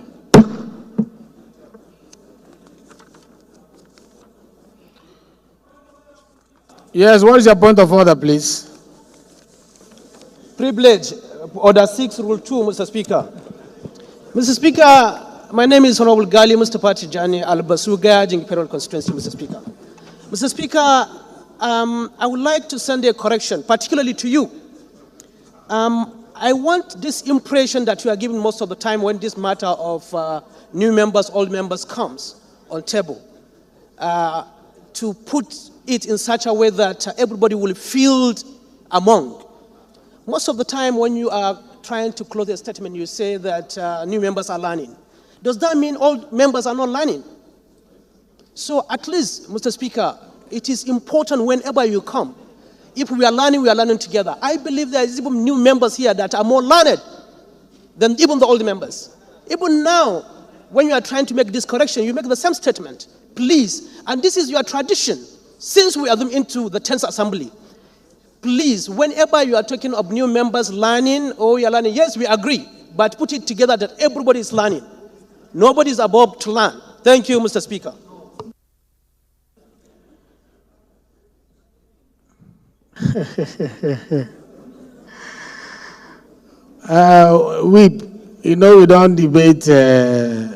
We don't debate privilege.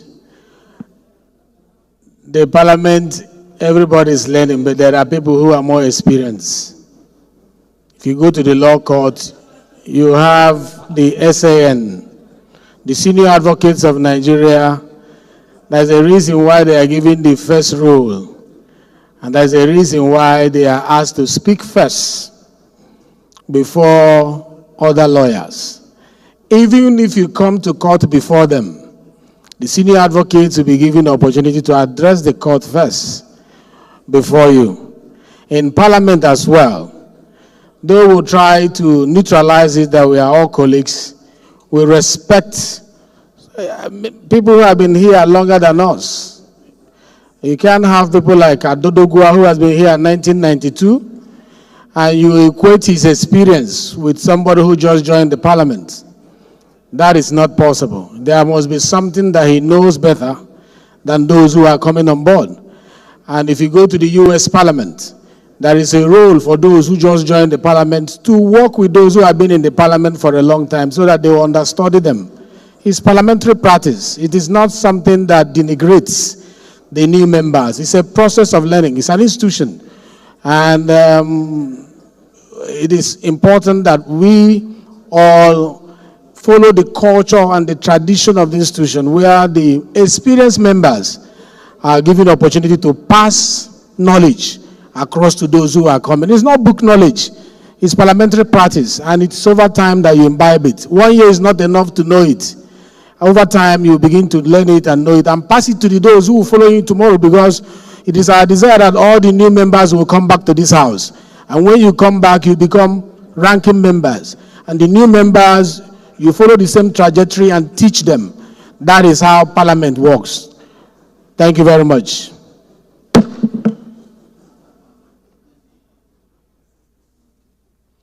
Most distinguished colleagues, the first business of the day is presentation of 12 bills. And I invite the clerk to read the short titles of these bills. Right Honorable Speaker, honorable members. Constitution of the Federal Republic of Nigeria 1999 Alteration Bill 2024, first reading. Federal College of Nursing and Midwifery, Mashi, Katsina State Establishment Bill 2024, first reading. National Drug Law Enforcement Agency NDLEA Act Amendment Bill 2024, first reading. Joint Admissions and Matriculation Board Act Amendment Bill 2024, first reading. Constitution of the Federal Republic of Nigeria 1999 Alteration Bill 2024, first reading. Constitution of the Federal Republic of Nigeria 1999 Alteration Bill 2024, first reading. Constitution of the Federal Republic of Nigeria 1999 Alteration Bill 2024, first reading. Nigerian Maritime Administration and Safety Agency Act Amendment Bill 2024, first reading. Constitution of the Federal Republic of Nigeria 1999 Alteration Bill 2024, first reading. Federal University of Health Sciences and Technology, Kankia, Katsina State Establishment Bill 2024, first reading. Constitution of the Federal Republic of Nigeria Alteration Bill 2024, first reading. Central Bank of Nigeria Act Amendment Bill 2024, first reading.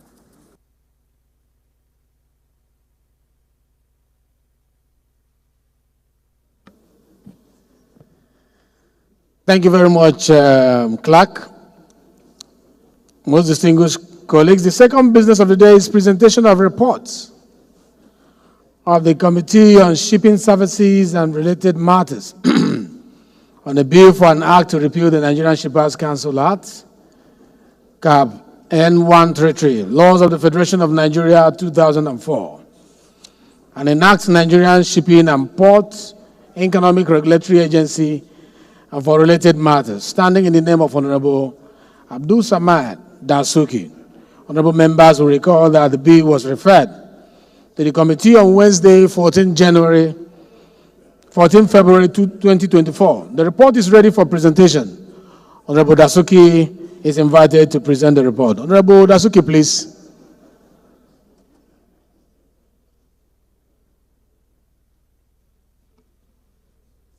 Mr. Speaker, honorable colleagues, remain Abdul Samad Dasuki. I rise to report that the House do receive the report of the Committee on Shipping Services and related matters on a bill for an act to repeal the Nigerian Shippers Council Act, CAP N133, Laws of the Federation of Nigeria 2004, and enact Nigerian Shipping and Port Economic Regulatory Agency and for related matters, HB 1038. I so move, Mr. Speaker.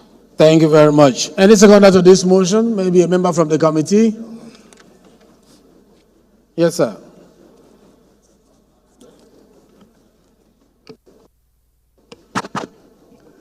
Thank you, Mr. Speaker. My dear honorable colleagues. Mohammed Omar Biya is my name. I speak for the people of Baruchen and Kayama Federal Constituency, Mr. Speaker. I'm from Kwara State. Mr. Speaker, I rise to move that the report submitted by Honorable Dasuki Abdul Samad be submitted. I so moved. Thank you very much. Those in support of this motion say aye. Those against say nay. The ayes have it. Honorable Dasuki, please lay the report. Honorable colleagues, the first order of the day is the third reading of a bill for an act to establish Nigerian Correctional Services Trust Fund and provide a legal framework for the management and control of the trust fund and for related matters. Standing in the name of the House Leader, honorable members will recall that the House adopted the report of the Committee of the Whole on the bill on Thursday, 6 June 2024. I therefore call the Leader of the House to move that the bill be now read the third time. Leader, please. And honorable colleagues, we will be shutting down once we get to 2 o'clock. Wherever we stop, that is where we'll end for today. Other ones will roll over to tomorrow so that we don't keep Mr. President waiting for the engagement we have with him. I pray that you understand. Mr. Speaker, Professor Julius Ihonvere, ONDSSRS. Leader, you take 1 to 4 because all of them are third reading, so that we'll speed it up. One, I rise to move that the following bills be presented before the House.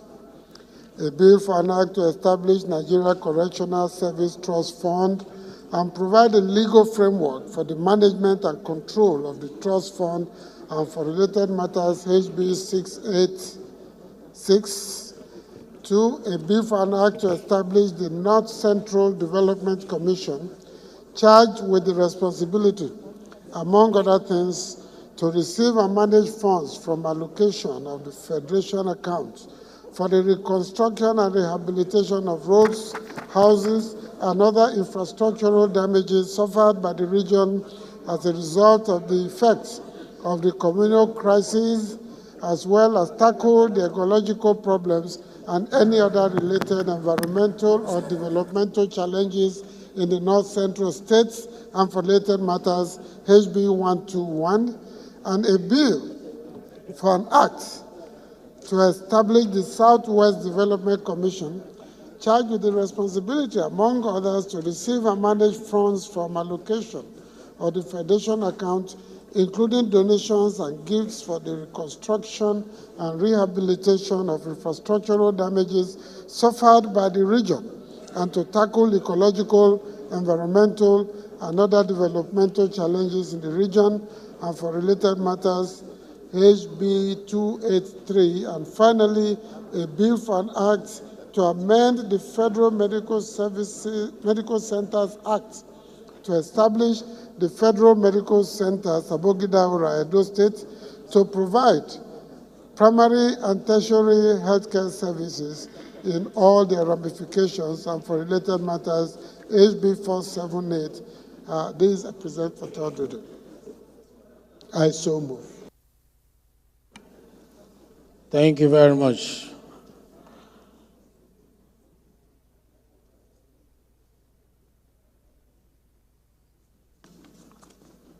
Deputy Leader of the House, can you second this motion?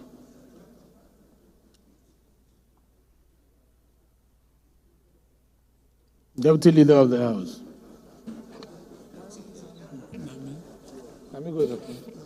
Thank you, Mr. Speaker, distinguished honorable colleagues.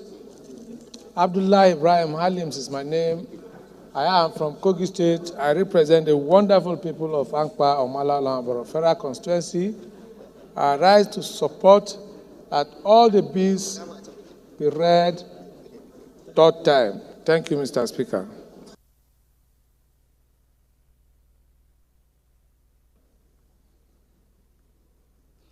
Those in support of this motion say aye. Those in support of this motion, moved by leader and seconded by deputy leader, say aye. Those against say nay. The ayes have it. I now invite the clerk to read the long title of the bills. Clerk, please. Right Honorable Speaker, honorable members. A bill for an act to establish Nigeria Correctional Service Trust Fund and provide a legal framework for the management and control of the trust fund and for related matters, third reading. A bill for an act to establish the North Central Development Commission charged with the responsibility, among other things, to receive and manage funds from allocation of the Federation account for the reconstruction and rehabilitation of roads, houses, and other infrastructural damages suffered by the region as a result of the effect of communal crisis, as well as tackle the ecological problems and any other related environmental and development challenges in the North Central states and for related matters, third reading. A bill for an act to establish the Southwest Development Commission charged with the responsibility, among others, to receive and manage funds from allocation of the Federation account, including donations and gifts, for the reconstruction and rehabilitation of infrastructural damages suffered by the region, and to tackle ecological, environmental, and other developmental challenges in the region and for related matters, third reading. A bill for an act to amend the Federal Medical Centers Act to establish the Federal Medical Center, Sabongida Ora, Edo State, and to provide primary to tertiary healthcare services in all their ramifications and for related matters, third reading. Thank you. Bill 1 to 4, read and pass. The fifth order of the day is the commencement of debate on the general principle of a bill for an act to provide for the rights of Nigerian citizens living outside Nigeria to vote in certain elections conducted in Nigeria and for related matter. This is standing in the name of Honorable Tajuddin Abbas and Honorable Sadiq Ango Abdullahi. Honorable members will recall that the bill was read the first time Thursday, 6 July 2023, and I invite Honorable Sadiq Ango Abdullahi to move that the bill be now read the second time. Thank you, Mr. Speaker. Honorable colleagues, I am Honorable Sadiq Ango Abdullahi, member representing Sabangari Federal Constituency. I'm from Kaduna State. A bill for an act to provide for the rights of Nigerian citizens living outside Nigeria to vote in certain elections conducted in Nigeria for related matters.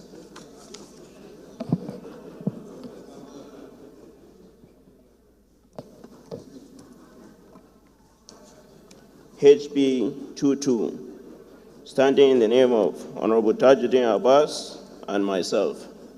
Thank you. Any seconder to this motion? Yes, beside him, yes. Right Honorable Speaker, my honorable colleagues, I'm Hussein Mohammed Jallo, Igebe Federal Constituency of Kaduna State. I hereby second the motion ably moved by my colleague. I so second reading. Thank you. Thank you. Those in support of this motion say aye. Those against say nay. The ayes have it. Please lead your debate. Make it very brief, it's straightforward. Mr. Speaker, because of time, I would like to say that this bill will benefit all Nigerians, most especially the ones living outside this country. In general, it will save a lot of Nigerians the rigors and logistic challenges of traveling to Nigeria to exercise their voting rights, among other things. It is therefore that I urge this House to consider this bill to be read for the second time. I so submit.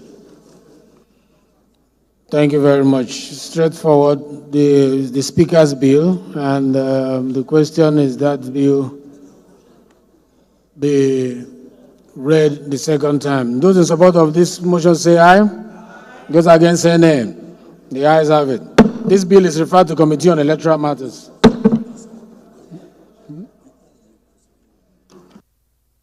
Yes, please.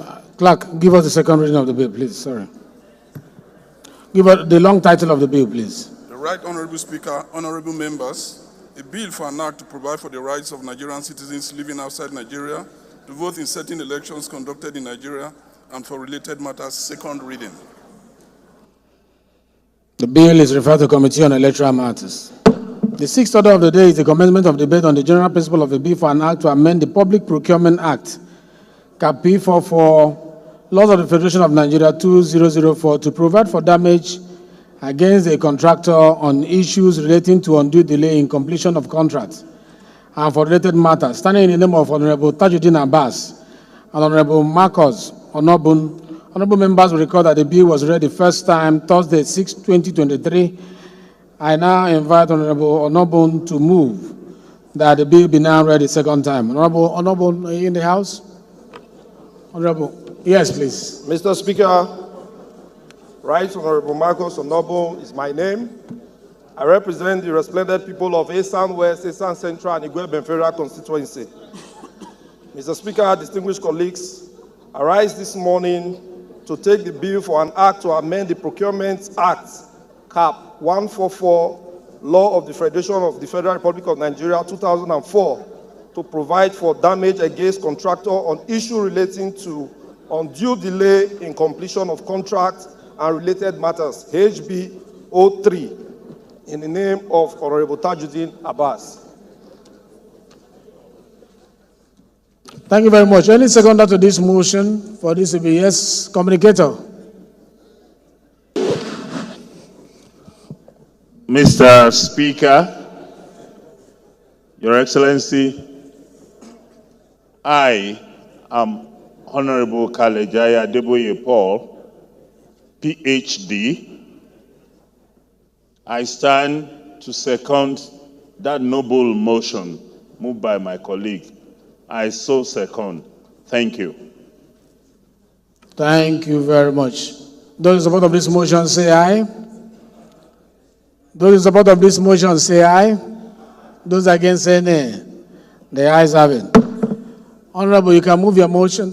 Lead your debate, please. Make it very brief. Thank you, Mr. Speaker. This bill seeks to protect the procuring entity in order for the procurement process in the country to be guided, as well as making sure that all properties that are being procured, that the contractors meet to the expected time. Mr. Speaker, this bill seeks to amend Section 37 of the Procurement Act. Section 37 says, 1, payment for the procurement of goods, works, and services shall be settled promptly and diligently.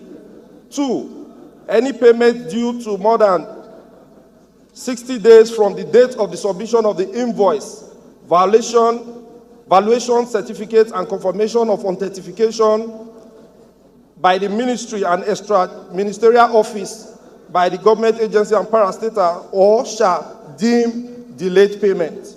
All of this, Mr. Speaker, seem to protect the contractor. This bill seems to protect the interests of government. So what the bills talked about is that there should be 37A, notwithstanding any provision of the contract agreement, where a contractor fails to deliver a contract within the targeted period without express permission or with express permission from the relevant authority, the contractor shall be entitled a grace of 90 days. And where the contractor fails to meet up with the demands, the contractor shall be liable to pay damages not exceeding 5% of the total contract sum. Mr. Speaker, the purpose of this new provision is to reduce corruption, contract abandonment, waste of resources, and generally to forestall a situation where contractors treat government contracts with levity and disdain and to the detriment of the society. Honorable colleagues, while it is noted that our procurement challenges are enormous, the passage of this bill is one step in reducing the challenges that we face in the country. I urge you colleagues to please support this bill. Thank you. Thank you very much. I think it's a straightforward bill, and I will just put the question. Those in support of this bill say aye. Those against say nay. The ayes have it. Clerk, read the long title of the bill. The Right Honorable Speaker, honorable members, a bill for an act to amend the Public Procurement Act, Cap P44, Laws of the Federation of Nigeria 2004, to provide for damage against the contractor on issues relating to undue delay in completion of contract and for related matters. Second reading. This bill is referred to Committee on Public Procurement. Honorable colleagues, the seventh order of the day is the commencement of a debate on the general principle of a bill for an act to alter the Constitution of the Federal Republic of Nigeria and for related matters, standing in the name of Honorable Benjamin Okezie Carlo. Honorable members will recall that the bill was read the first time on Wednesday, 8 May 2024. And I invite Honorable Ghana to move that the bill be now read the second time. Thank you, Mr. Speaker. My name is Joshua Audu Ghana, member representing Lavun Mokwa, Edati Federal Constituency. Mr. Speaker, I'm from Niger State. I rise to move that a bill for an act to alter the Constitution of the Federal Republic of Nigeria for related matters, HB 1349, be read for a second time. I so move, Mr. Speaker. Thank you. Any seconder to that? Honorable Chike. Thank you, Mr. Speaker. Very distinguished colleagues, I remain Honorable Chike John Okafor, PhD. I rise to second the motion ably moved that this bill be read a second time. Mr. Speaker, I so second. Those in support of this motion say aye. Those in support of this motion say aye. Those against say nay. The ayes have it. You may now move the lead the debate, please. Make it very brief. Thank you, Mr. Speaker. A bill for an act to alter the Constitution of the Federal Republic of Nigeria, 1999, to provide for seats, reservations for women in the national and state houses of assembly and other related matters. I stand before this esteemed house today to lead this debate on a pivotal constitutional alteration bill that is aimed at addressing a profound imbalance in our legislative houses and the underrepresentation of women in legislative houses at the national and subnational levels. Because of our time, Mr. Speaker, at this point in our nation, the principles of fairness and inclusivity cannot be overemphasized.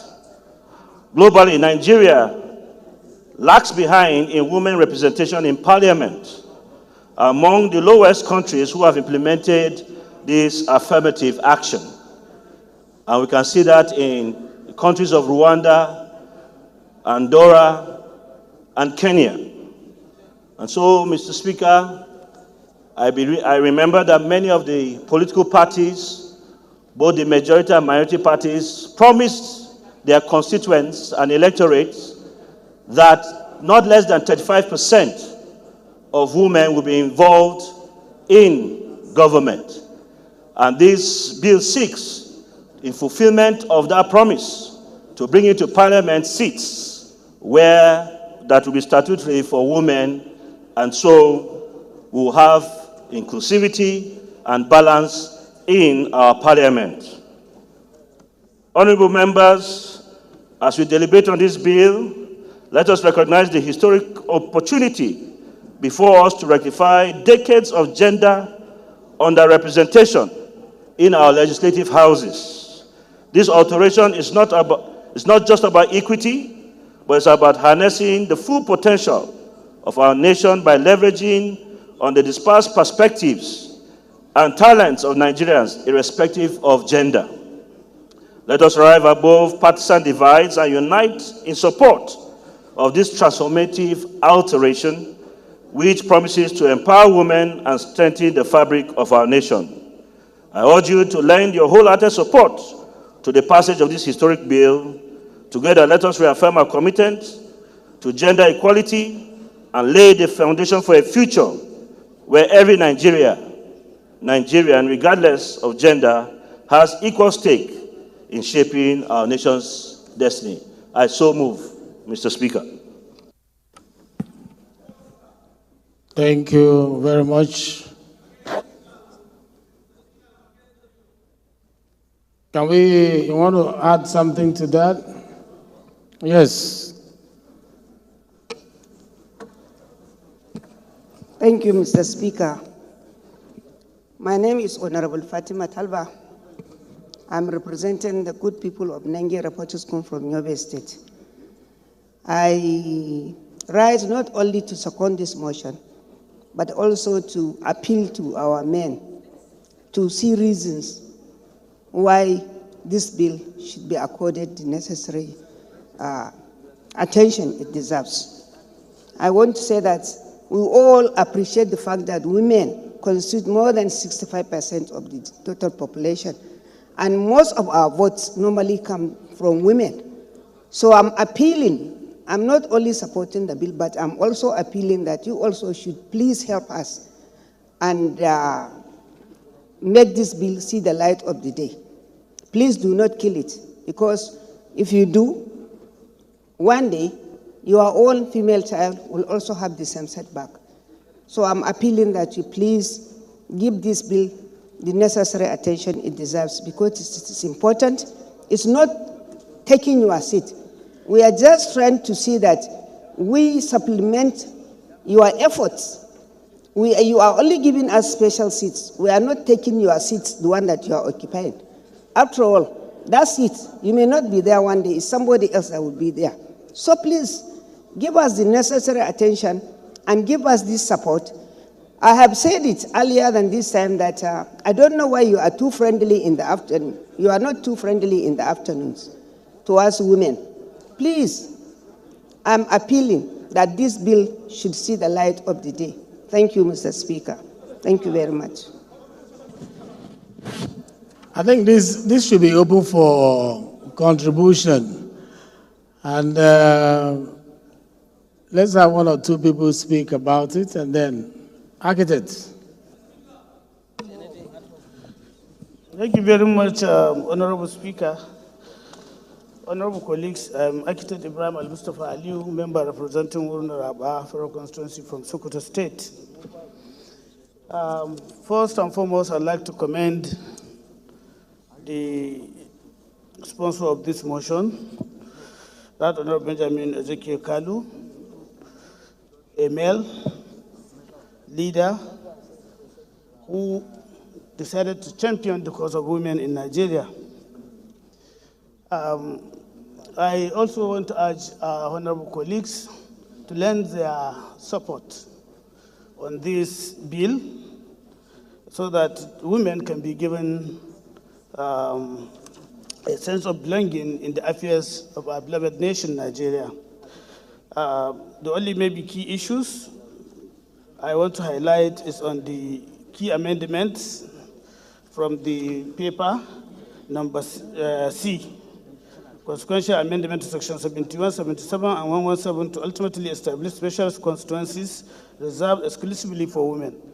This is a necessity that we have to focus, because there should be additional constituencies, name it whatever, because the 360 constituencies are already delineated and are fully manned, and I believe even those 360 constituencies are open to women to also participate and be elected into the National Assembly.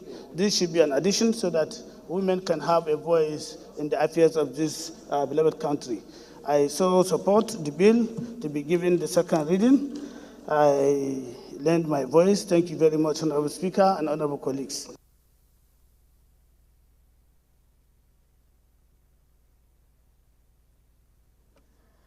Thank you very much. Doctor. Thank you, Mr. Speaker. Doctor, you can speak. Thank you, Mr. Speaker. Honorable colleagues, my name is Dr. Midala Usman Balami. I represent the good and dynamic people of Askira Uba Hawul Federal Constituency. Mr. Speaker, I rise this afternoon in order to second and also support this motion, this bill, that an act to alter the provisions of 1999 to provide for seat reservation for women in the National and State Assembly. Mr. Speaker, honorable colleagues, it is cardinal that we understand and also highlight the importance of participation of women in democracy. Women constitute a very solid foundation for every home. We said charity begins at home, and if we want to succeed and also develop as a country, there is need for us to consider that this bill is not only critical, but the bill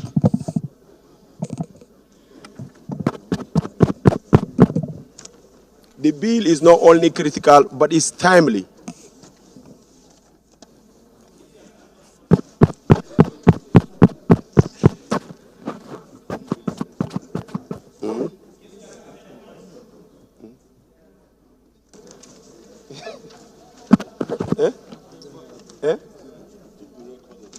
But he said I should wait. He said I should wait.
Okay, doctor, go ahead.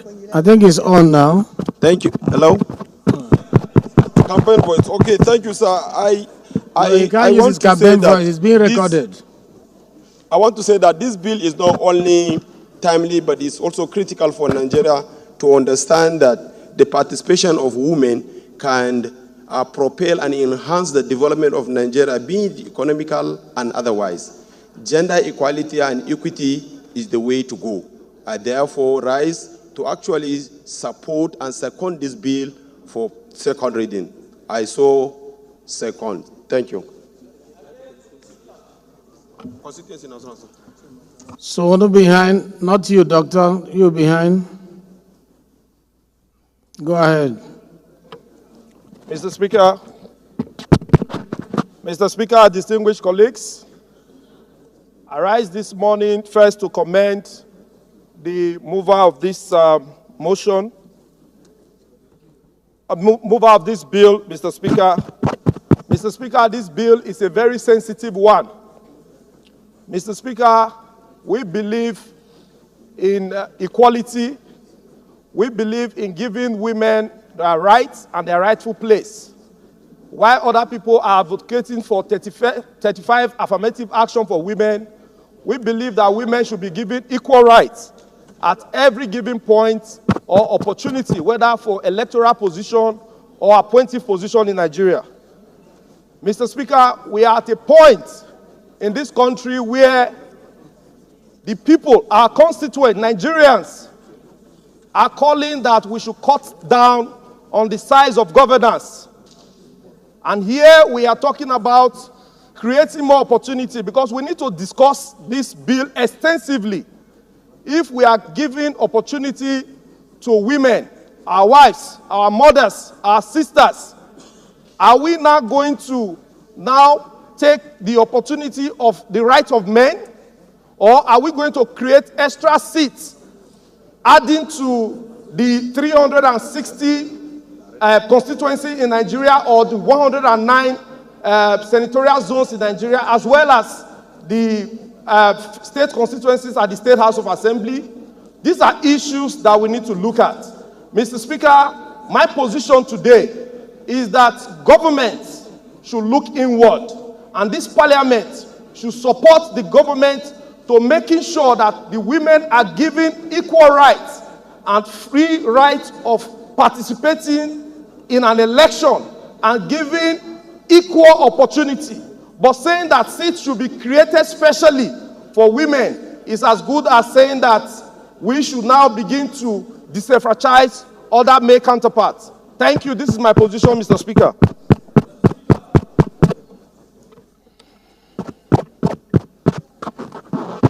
This microphone has been frustrating today. House services, do something about this.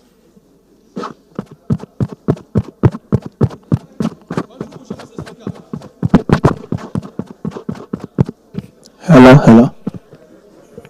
Kelechi, off your mic. My privilege. Please, off your mic. Please, let's wait for it to come out. Hello. We'll endure this for the next 28 minutes and we'll go. The microphone is not even encouraging us to continue.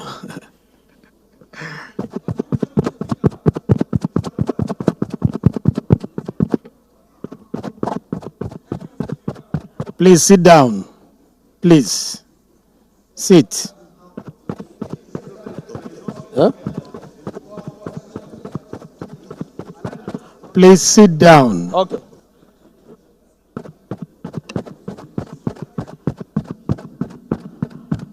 Spokesperson of the House.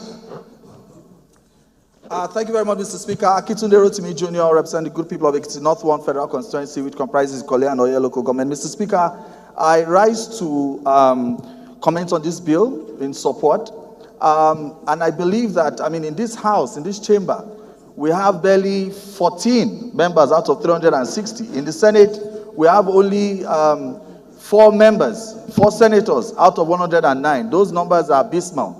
I think that there's a broad consensus, even outside of this chamber, that we need to do something about, gender equality and, diversity within, not only in the National Assembly, but in all political positions. But the issue of the how might be the question. And I want to appeal to this House that we allow for this bill to pass so that all those other issues, all those other concerns that you have can be addressed, within the public hearing and other avenues that we would have for other members of the public and stakeholders to be able to contribute meaningfully. So, Mr. Speaker, I believe that there's a broad consensus on the need for it, on the what of it. I believe, Mr. Speaker, honorable colleagues, that there is a broad consensus around the fact that it is necessary about the what. The issue of the how can be addressed during public hearing on this bill, to have other stakeholders to be able to put heads together on how exactly we can be able to achieve this without unintended consequences of disenfranchising other people. Thank you very much, Mr. Speaker. Yes, Doctor, it's your time now.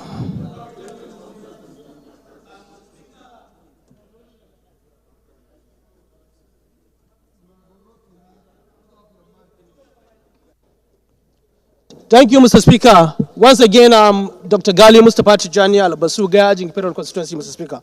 I'm from Kano State, Mr. Speaker. Mr. Speaker, this bill actually is undemocratic. Mr. Speaker, we came here based on democratics and based on popularity. And there is no human right or equality than democracy. Then allowing every person, be it woman or man, to go and showcase his popularity in his own constituency. Therefore, Mr. Speaker, doing so, as accepting this bill is against democratic principle and is undermining the fundamental human right of those ones that are popular in their own constituencies, Mr. Speaker. Therefore, Mr. Speaker, I am telling you this should be rejected, but I can support women if there is a political positions, appointed, non-elected positions. That's understandable. And if we continue doing so, we are also undermining the political parties. The political parties should decide whether women should contest in their own platform or not. Therefore, Mr. Speaker, this should totally be rejected. Thank you, Mr. Speaker. Thank you, the doctor. I like the muzzle with which you speak. Let us hear. A lot of people want to contribute to this. The chairman of the youth, you've not spoken for some time. Let's hear you. Thank you, Mr. Speaker. Be careful what you say here because your wife and your sisters are waiting for you at home. My name is Olamijuwonlo Ayodeji Alawakala. I represent the group people of Motion North, South, and Rural constituency. Mr. Speaker, I'm from the Coastal State, or your state. Mr. Speaker, this bill is a very sensitive bill. It's a bill, like you've said, that can affect us in different ways if we speak about it or against it or for it. But we need to also look at the integrity of this bill, Mr. Speaker. Mr. Speaker, this bill speaks generally on equality. Equality, Mr. Speaker. All of us came here on the free, fair playing platform. Nobody came here on because you're a man. We came here because we struggled to come here. Mr. Speaker, each of these our political parties, some give women their forms for free. Some give the women their form for half the price already. So, Mr. Speaker, if you are saying we should create extra seats here, that is going against the Constitution of the Republic of Nigeria that fights for equality.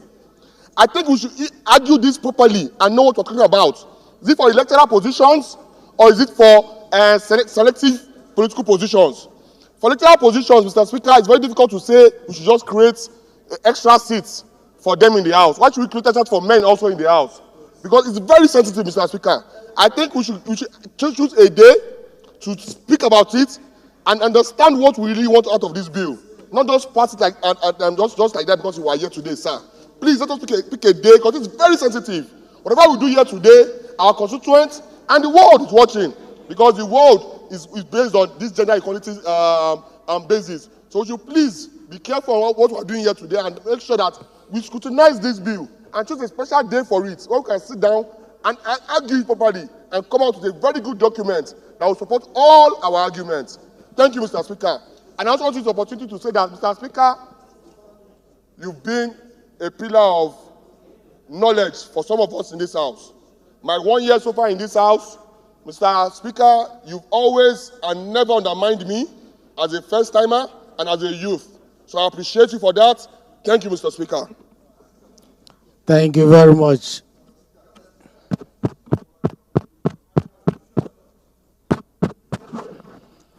I wish the microphone would allow us to. Mr. Speaker.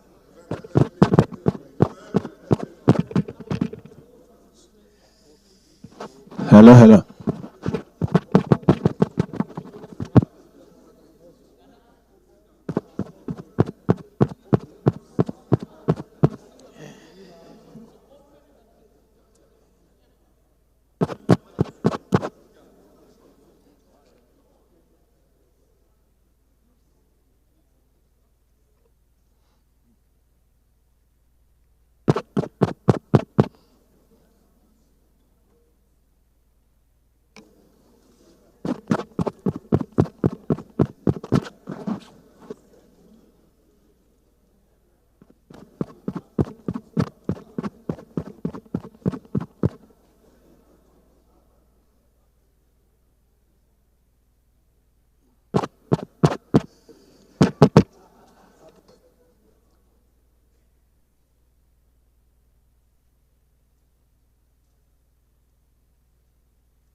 Thank you for those kind words. The chairman of the youth in Parliament, at least some of you recognize how we have tried to support you.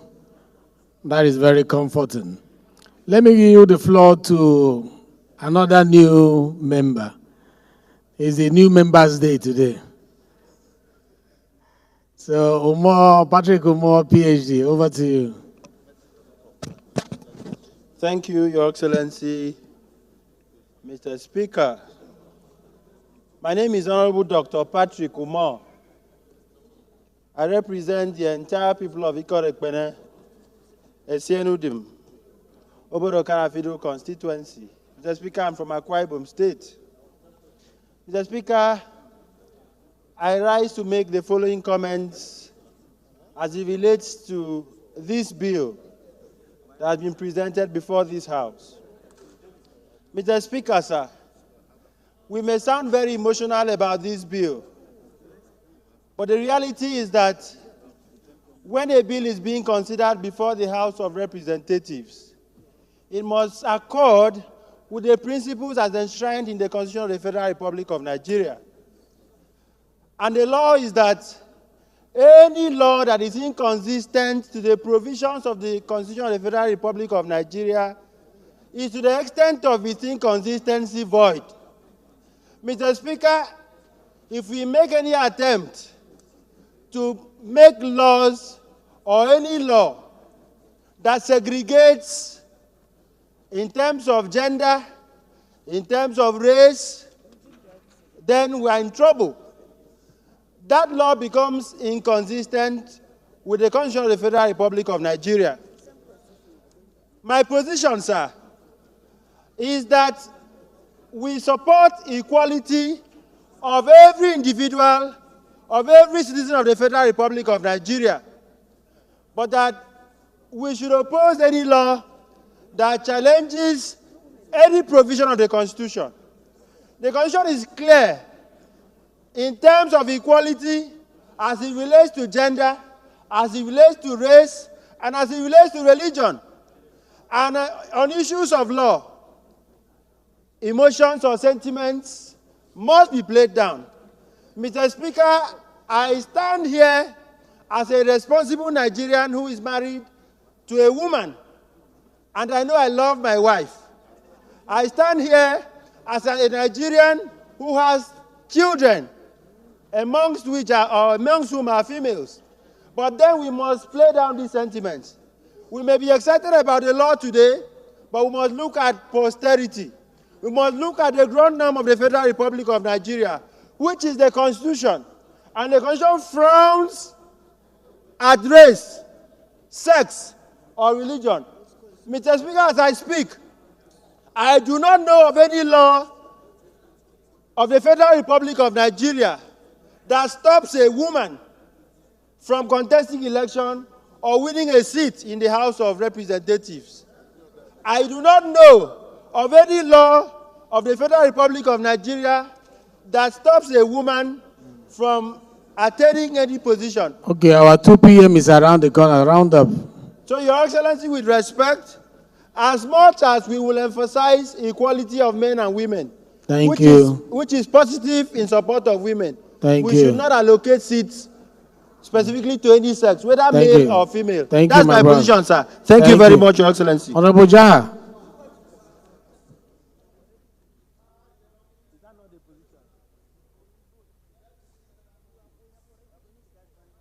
The new members have been speaking 90% of the time. Are you intimidating the old members? No, I'll come back to you, Asawaro, now. I'll come back to you. I'm a Jahababa Chibok Dambo Federal Constituency. Honorable Billy Asawaro, there is no new member in the House. We are all members of the House. No new member, no old member, yes. No new member. So, Mr. Speaker, honorable members, I want to commend you for another additional co-sponsors of about 12 in supporting this bill to be read the second time and be referred to the appropriate committee for justice. Mr. Speaker, democracy emanated from ancient Greek city-state, and it was derived from the two ancient Greek city-states' word, demos and kratia. Demos meaning people, kratia signifying rule of or by the people. In the small ancient Greek city-state then, people gather in a marketplace on market days, regardless of their gender, regardless of their age, regardless of their complexion, and discuss the affairs of their community. And the resolution reached in that particular sitting is what is going to be implemented before the following market day. Mr. Speaker, honorable members, I want members to understand that any bill being presented before this House has a procedure. The first procedure is for the bill to be read the first time by the clerk of the House of Representatives. Then the bill is going to be represented to be read the second time and be subjected to discussions, debates, contributions, either negative or positive for the bill before it's being referred to an appropriate committee to do the justice as far as the bill is concerned. Members have the opportunity, two opportunities, to either vote or against, for or against the bill in two places. One, in the public hearing domain, where members of the public, experts, specialists, resource persons across the world will be invited to make their submission and answer the question of how to create that particular seat or to create that particular constituency for women. People should understand that not all positions should be elective. We have House of Commons, we have House of Lords. It's a typical example of House of Lords. You have members that are non-elective members. So experts can tell us the how to create that, so that if we are convinced as members of the parliament, we can go for it. If we are not convinced, we have another privilege that is only for 360 members to either vote for or against the bill when the bill is going to be considered in a committee of the whole. And in that day, it's not going to be a voice in conclusion. Yes. Thank you. No, I'm not a director on it. You are protected, but round up. Yes, what I'm trying to say, on that day, it's not going to be business as usual, where members will be requested to vote by their own voices. It's going to be an electronic voice where each vote will be counted. Constitutional consideration of reports is not by voice voting. It's by electronic voting, where if you are to vote aye, you vote aye. If you are to vote nay, you vote nay, and it's going to be recorded and displayed automatically on the screen for members to know the count. And from there, the table or the chair can report progress.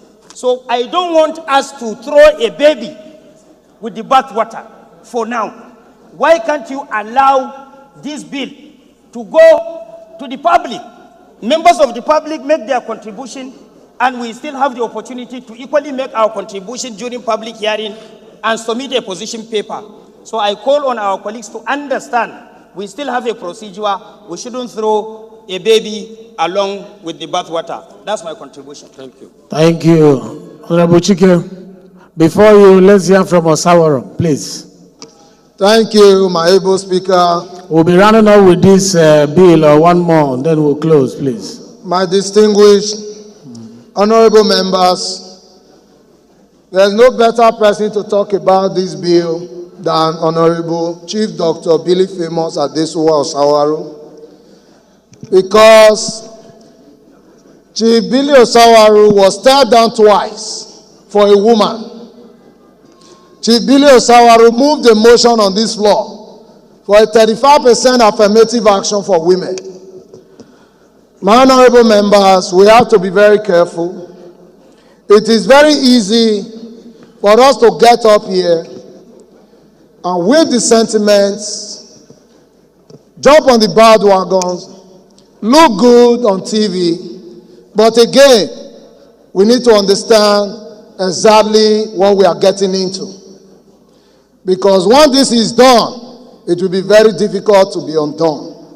Mr. Speaker, yes, it's a very nice bill, but the details of it, the devil is always in the detail. I think it would be nice for us as a house to look more into the details of this bill. Because if, for example, we want to talk about giving elective offices and you are not setting aside some of those seats for women, one, we are going against the Constitution, number one. Number two, I'm not sure there are too many men on the floor of this house today that will volunteer willingly for their seats to be given to women in the 11th Assembly. I'm not sure Mr. Deputy Speaker will allow us to set aside the seat of the Deputy Speaker for women going forward. So again, we must be very careful. In as much as we want our women to participate, as we speak today, I know a lot of parties, women they don't pay to take forms. That's already against men, but we are okay. I know women are more in Nigeria than men. How come the men still win elections? So, Mr. Speaker, if we must do this, we must look for better ways to get our women to participate, to run the race and win. But if we think, because we want to look good on TV and start this kind of process that we know going forward is going to be detrimental to the men folk, I don't think we should be discussing this at this moment. It's a very good bill, but I would suggest for us to go back and fine-tune the details in the way we want to set seats aside for our women. Thank you, Mr. Speaker, for giving me this opportunity. Thank you very much. Dr. Chike. Thank you, Mr. Speaker. Very distinguished colleagues, my name is Chike John Okafor, PhD. I represent the good people of a member, Ihitu Boma, Obo Federal Constituency. I'm from Imo State. Mr. Speaker, Honorable Jaha Ahmad Usman almost captured the plea I wanted to make. So there's no point going back to all the points he had already made. And that is the fact, the summary is the fact that this is a process. And we are only exercising the second part of presentation of bill, which is the second reading. But I'd like to plead that we all set aside any form of traditional beliefs that probably doesn't permit or allow the opposite sex to get to some levels, politically or otherwise. Let us also consider the fact that the issue of gender equality and representation lies at the heart of our constitutional democracy. The second and last point I want to make to us is the fact that let us be emotional about this or swayed by the fact that the chief sponsor of this bill, Benjamin Okeze-Kalu, is presiding as we speak. I don't know whether it's by omission or commission, accident or design, but I'd like to ask that we respect that fact to the extent that let us allow this bill to be read or pass a second reading. There are other opportunities we will have to vent our emotions, to vent our resistance, and to vent our position against offer. That's my only plea. That the chief sponsor is presiding. Let us respect that fact. Thank you. Let's hear from you, Minority Leader. Thank you, Mr. Speaker, my dear colleagues. Kingsley Chinda. Mr. Speaker, my dear colleagues, I rise to support this bill. And in supporting this bill, my first consideration is to ask what our function is. We're here to solve problems of our country through legislation. And so the other question is whether we have any deficiency in female representation. And I'm sure that the answer is clear. The answer is yes. Nigeria as a country is deficient if it comes to female representation. In fact, as I sat here, I went through countries in Africa and where we rank as a country in line with female representation. I want to tell you that Nigeria is the least country in Africa today if it comes to female representation. I can give you the figures as it is. And so if that is the case, it then means that as a parliament, we must take deliberate steps to ensure that we remove our country from that ranking. Nigeria is first from the bottom. From what we have, Rwanda is 61.25% female representation in her parliament. Senegal is 46%. South Africa is 45%. Namibia is 44%. Mozambique is 43%. Cape Verde is 41%. Ethiopia is 41%. Burundi is 38%. United Republic of Tanzania is 37%. Cameroon 33%. Uganda 33%. Angola 33%. South Sudan 32%. Equatorial Guinea 31%. Niger 30%. Zimbabwe 30%, Guinea 29%, Mali 28%, Sierra Leone 28%, Benin 26%, Lesotho 26%, Djibouti 26%, Chad 25%, Kenya 23%, Seychelles 22%, Malawi 20%, Mauritius 20%, Togo 19%, Somalia 19%, Madagascar 18%, Burkina Faso 16%, Zambia 14%, right down. The last country is Nigeria at 3.91%. And so as parliamentarians, this is not a report that we should sleep over. I think that we must make deliberate effort. And if it is to provide special seat for women, yes, we can do that. But we'll look at our special circumstance. We'll look at our religion, we'll look at our tradition, and our belief in doing this. But we do not live as an island. We live in a global community. And so in the Committee of Nations, when we talk about inclusivity, how are we going to be looked at? And so the thing we need to work out, to me, is what do we do? There must be a sunset clause. It's not going to be an open-ended law. We must have a time frame to encourage the women in our country to meet up with the speed in other countries. And then aside that, we're talking about the second reading. Whether this should pass for the second reading. A lot of our colleagues have suggested. We have experts. When we go to the public hearing, there are experts that will help us to fine-tune it. But whether we should allow this pass for second reading, I will plead with us that it is necessary that we make efforts to solve problems where we see them, and then allow the experts to fine-tune it, telling them that, yes, while we want the women to catch up, it is just an encouragement. And perhaps a sunset clause will help us. If this will happen within a period of 10 years, or 2 terms, or 3 terms, or 4 terms, and thereafter we'll fall back to normalcy. And to discuss the issue of constitutionality or otherwise, an amendment of constitution cannot be in conflict with the constitution. This is a constitutional amendment. When it gets to that stage, it becomes part of the constitution if it has passed, and if it is passed into law. And so it will not be in conflict with the Constitution. But for me, I think that as a parliament, we should look at the problems of our country and profile legislative solutions to the problems of our country. Women representation, representation for physically challenged persons are things that we need to look at and work outside the box to correct them. So I will plead urge us to support this bill for second reading and allow the professionals to do their work. Let it be that the parliament has actually done her job. Thank you, Mr. Speaker. Thank you my dear very colleagues. much. This has generated a lot of debate. Contribution, Mr. Speaker. Honorable Kelechi, let's hear you. You've been raising your hand. Yes, thank you.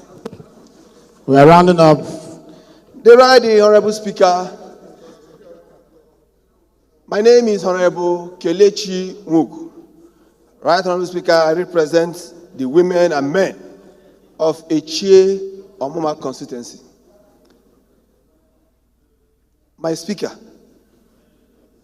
let me commend you for this bill. Your mother will be proud of you. Your wife will be proud of you. Let me start with Rivers State, Mr. Speaker.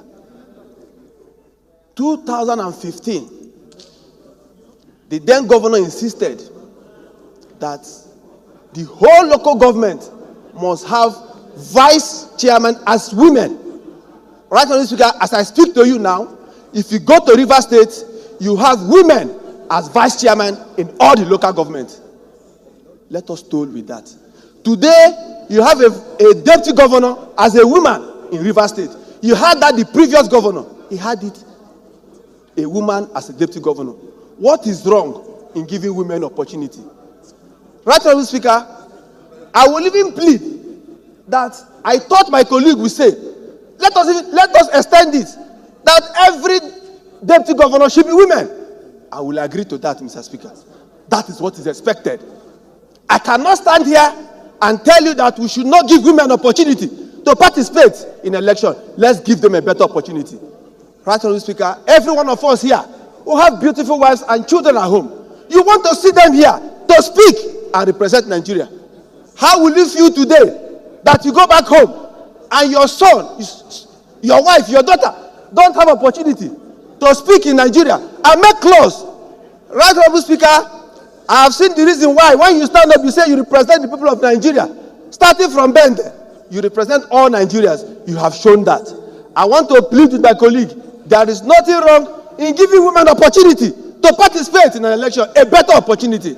I say yes to this bill. Thank you, Mr. Speaker. Little contribution. Because we are rounding up here with general consensus of the leadership, I think this has generated enough steam. Mr. Speaker. And the predicament I have is that I'll be raising up my I am the one who sponsored the bill, and I'm the one presiding.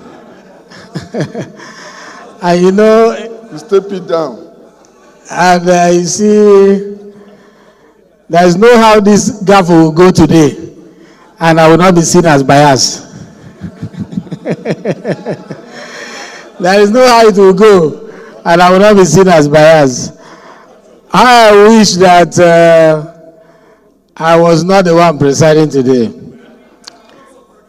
You know, so that is the predicament I have. But as you know, this is a process. It's not the final gavel on it today.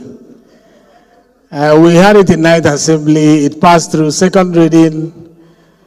Public hearing was hard because Nigerians want you to harvest their opinion. That's the truth. Yeah, we speak for them, but issues like this, they want to bring the ideas on how to go about it so that you have a better understanding of the bill. So, on the basis of that, I think this bill should be stepped down. It's not being stepped down because of the merit of it, but because I'm conflicted. I'm the sponsor of this bill. I will want it to go ahead, but it will not look good. It will as if there's a conflict of interest. So I will ask Ghana on behalf of the chair to step this bill down until the day that I'm not presiding. That way we'll have justice seem to be done, not just being done. I think it's the fair thing. Point of order. Yes, what's your point of order?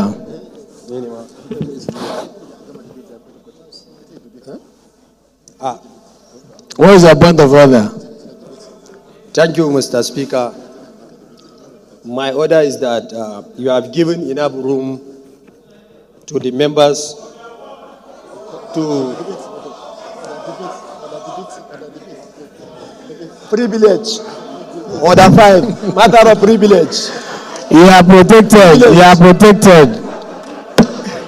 Privilege. So therefore, Mr. Speaker, honorable colleagues, there have been several times that I protected you. So let this be one of the protection. Let his voice be heard. I plead with you, please.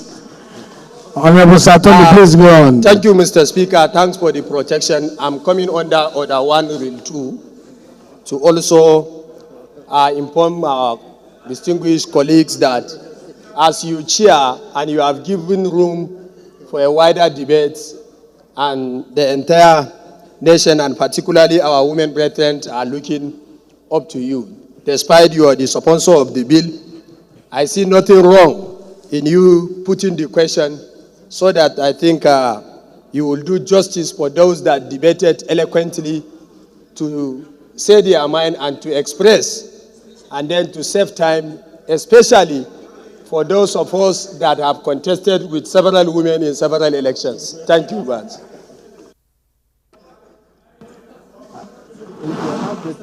Yes, leader, let me hear you.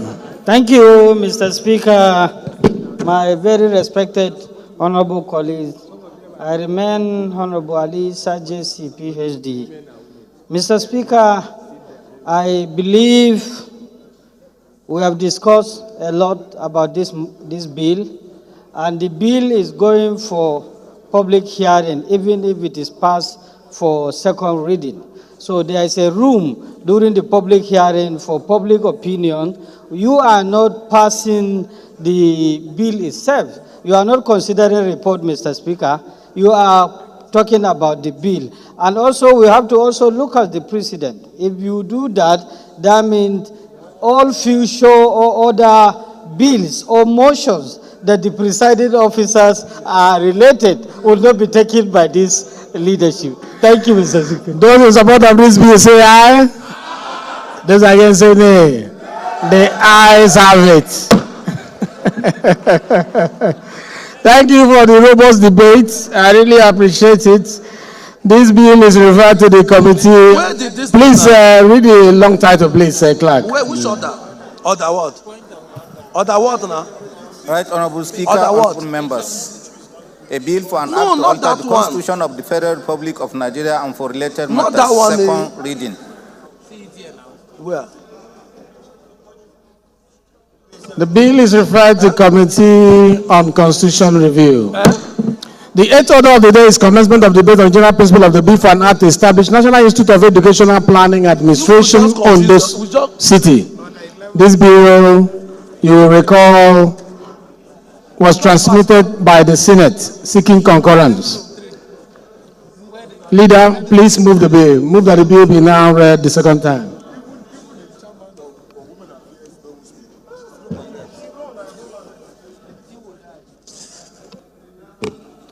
Mr. Speaker, Professor Julius Ihonvere, I rise to move that a bill for an act to establish National Institute for Educational Planning and Administration on those State and for related matters, SB 40, be read the second time. Thank you. Minority Leader, please.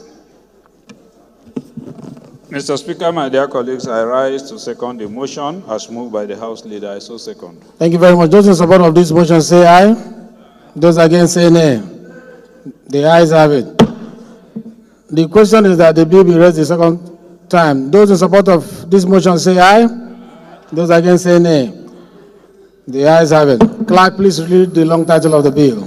Right, Honorable Speaker, honorable members. A bill for an act to establish National Institute for Educational Planning and Administration on those city, on those state, and for related matters. Second reading. Honorable colleagues, this bill is referred to Committee of the Whole. The ninth order of the day is commencement of debate on the general principle of a bill for an act to establish gifted and talented centers in the 6 geopolitical zones in the country. This is standing in the name of Honorable Rotimi. Honorable Rotimi is invited to move that the bill be now read the second time. Please make it very brief. Thank you very much, Mr. Speaker. Akitunde Rotimi Jr. represent the good people of Ekiti North 1 Federal Constituency, comprising the Ikole and Oyo local governments. Mr. Speaker, I hereby move that the bill for an act to establish the gifted and talented centers in the 6 geopolitical zones in Nigeria for related matters be read a second time. Thank you. Any seconder to this motion? Yes. Can you imagine? Thank you, Mr. Speaker, honorable colleagues. Adam Mutanko is my name, and I am speaking for the people of Sulaja, Gurara, and Tafu Federal Constituency. I'm from Niger State. I rise to second the motion as ably moved by my colleague. I so second. Thank you. Thank you. Those in support of this motion say aye. Those against say nay. The ayes have it. Please move. Make it 2 minutes, please. Thank you very much, Mr. Speaker. I will very, very quickly lead the debate. Mr. Speaker, there is an existing school for gifted and talented that has existed for over 25 years. This model has proven that it is very crucial in nurturing talent of young people that are exceptionally gifted, people that our country would depend on for the innovations for the future. Mr. Speaker, this bill seeks that we should give formal recognition, legal recognition to the Gifted and Talented Center currently existing in Suleja, and also at the same time establishing 5 other parts of the country so that we have the Gifted and Talented Center in all 6 geopolitical regions. Mr. Speaker, this bill has examples. We have comparative examples in other jurisdictions in the US and Singapore and other places where this has been successful. Mr. Speaker, this bill has 15 sections that outline administration. Okay, round up. Allow this bill to be read for a second time, and then other issues around how we go about it can be resolved in the public hearing. Thank you very much, Mr. Speaker. Thank you very much. I think it's a straightforward bill. I just put the question. Those in support of this motion say aye. Those against say nay. The ayes have it. The bill is referred to Committee on Basic Education and Services. The 10th order of the day is please, clerk. No, we are rushing for time. Bring the log title Right, of the Honorable bill. Speaker, honorable members, a bill for an act to establish gifted and talented centers in the 6 geopolitical zones in Nigeria and for related matters. Second reading. Bill is referred to Committee on Basic Education and Services. The 10th order of the day is the commencement of the debate on the general principle of the bill for an act to amend the Federal Medical Centers Act 2022 to establish the Federal Medical Center Malam, Maduri, and the related matter. It is in the name of Honorable Maki. Honorable Maki is invited to move that the bill be now read the second time. Thank you, Mr. Speaker, my honorable colleagues. This will be the last bill of the day. Other motions will be suspended. I am Abubakar Maki Eleman. I'm from Jigawa State. I represent Malamudori Kaugama Federal Constituency. Mr. Speaker, I rise to move a bill for an act to amend the Federal Medical Center Act 2022 to establish the Federal Medical Center Malamaduri and for related matters HB 1501 be read for the second time. Thank you very much. I want you to you've been raising your hand for a very long time. Yes. Not you, Philip. Okay. Honorable Speaker, my name is Honorable Barrister Rabi Yusuf, representing the good people of Take Sumaila Federal Constituency. I'm from Kano State. I second the motion be moved, just moved by Mr. L. Lehman. Thank you, Mr. Speaker. Thank you very much. Those in support of this motion say aye. Those against say nay. The ayes have it. Honorable Yelema, I think this is an infrastructure establishment bill. It's straight to the point. Let me just put the question. Unless you have anything to say. 1 minute. Okay, sir. This is a very straightforward. Amobi Oga, take your seat. We are rounding up. Kelechi Wago, take your seat. Kelechi Wago, take your seat. A new Federal Medical Center in Malamudori, Jigawa State. The medical center, when established, will have a profound impact on the lives of millions of Nigerians. Mr. Speaker, Malamudori is a center out of 27 local governments. Almost 5 federal constituencies surrounded that place. And we have only 1 federal medical center in Kudu. So when this Malamudori Federal Medical Center been approved, it will help Briniwa, Megatari, Taura, Mega, Auyo, and Kafin Hausa. So before, Mr. Speaker, all these 5 federal constituencies are moving up to Yobe State. Okay, round up. To look for that medical assistance. Mr. Speaker, my honorable colleagues, in view of our commitments to provide our constituents with access to qualified health centers. Honorable Maki, you have convinced us. Okay, Mr. Speaker, my honorable colleagues, I urge my colleagues to We are convinced. to see that at least this bill was read for the second time. Those in support of the bill say aye. Aye. Those against say nay. The ayes have it. Clerk, please read the long title of the bill. Right Honorable Speaker, honorable members, a bill for an act to amend the Federal Medical Centers Act 2022 to establish the Federal Medical Center Malam Maduri and for related matters, second reading.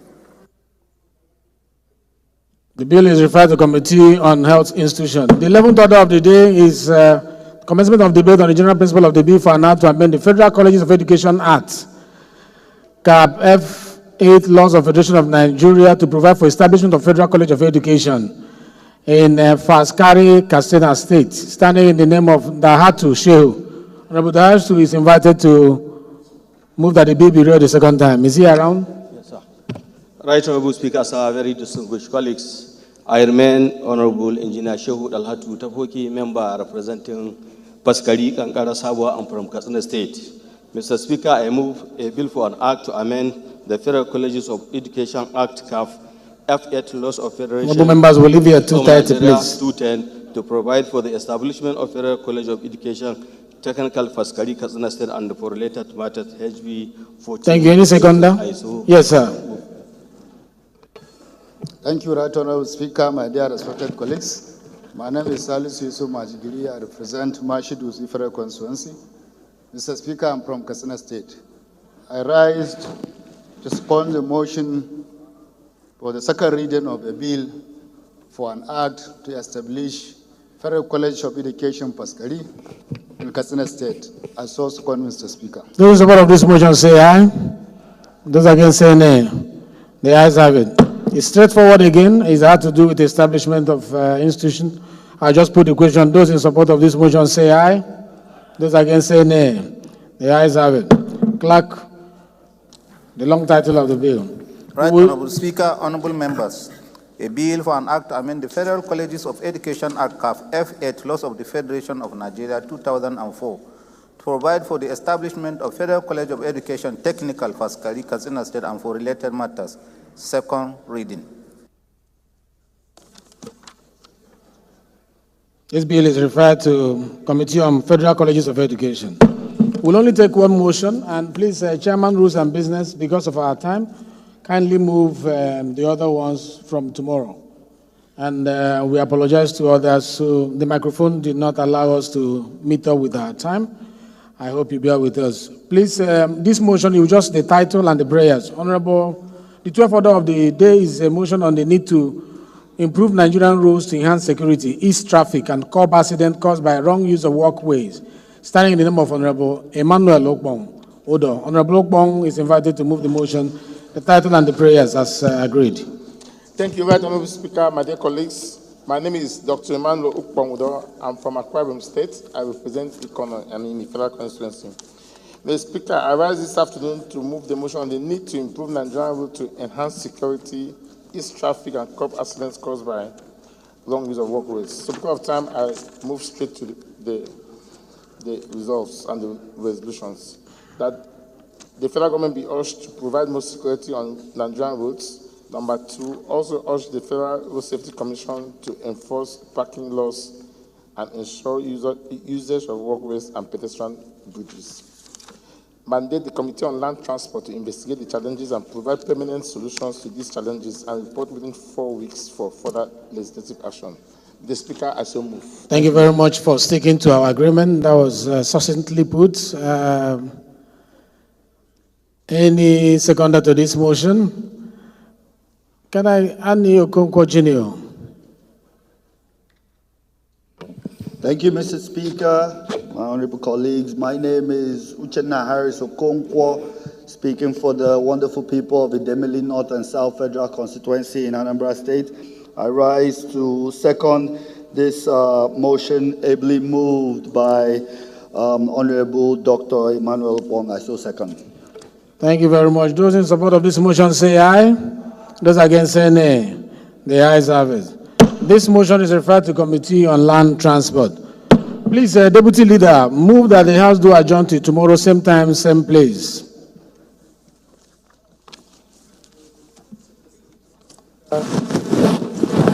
Thank you, Your Excellency, Mr. Speaker, distinguished honorable colleagues.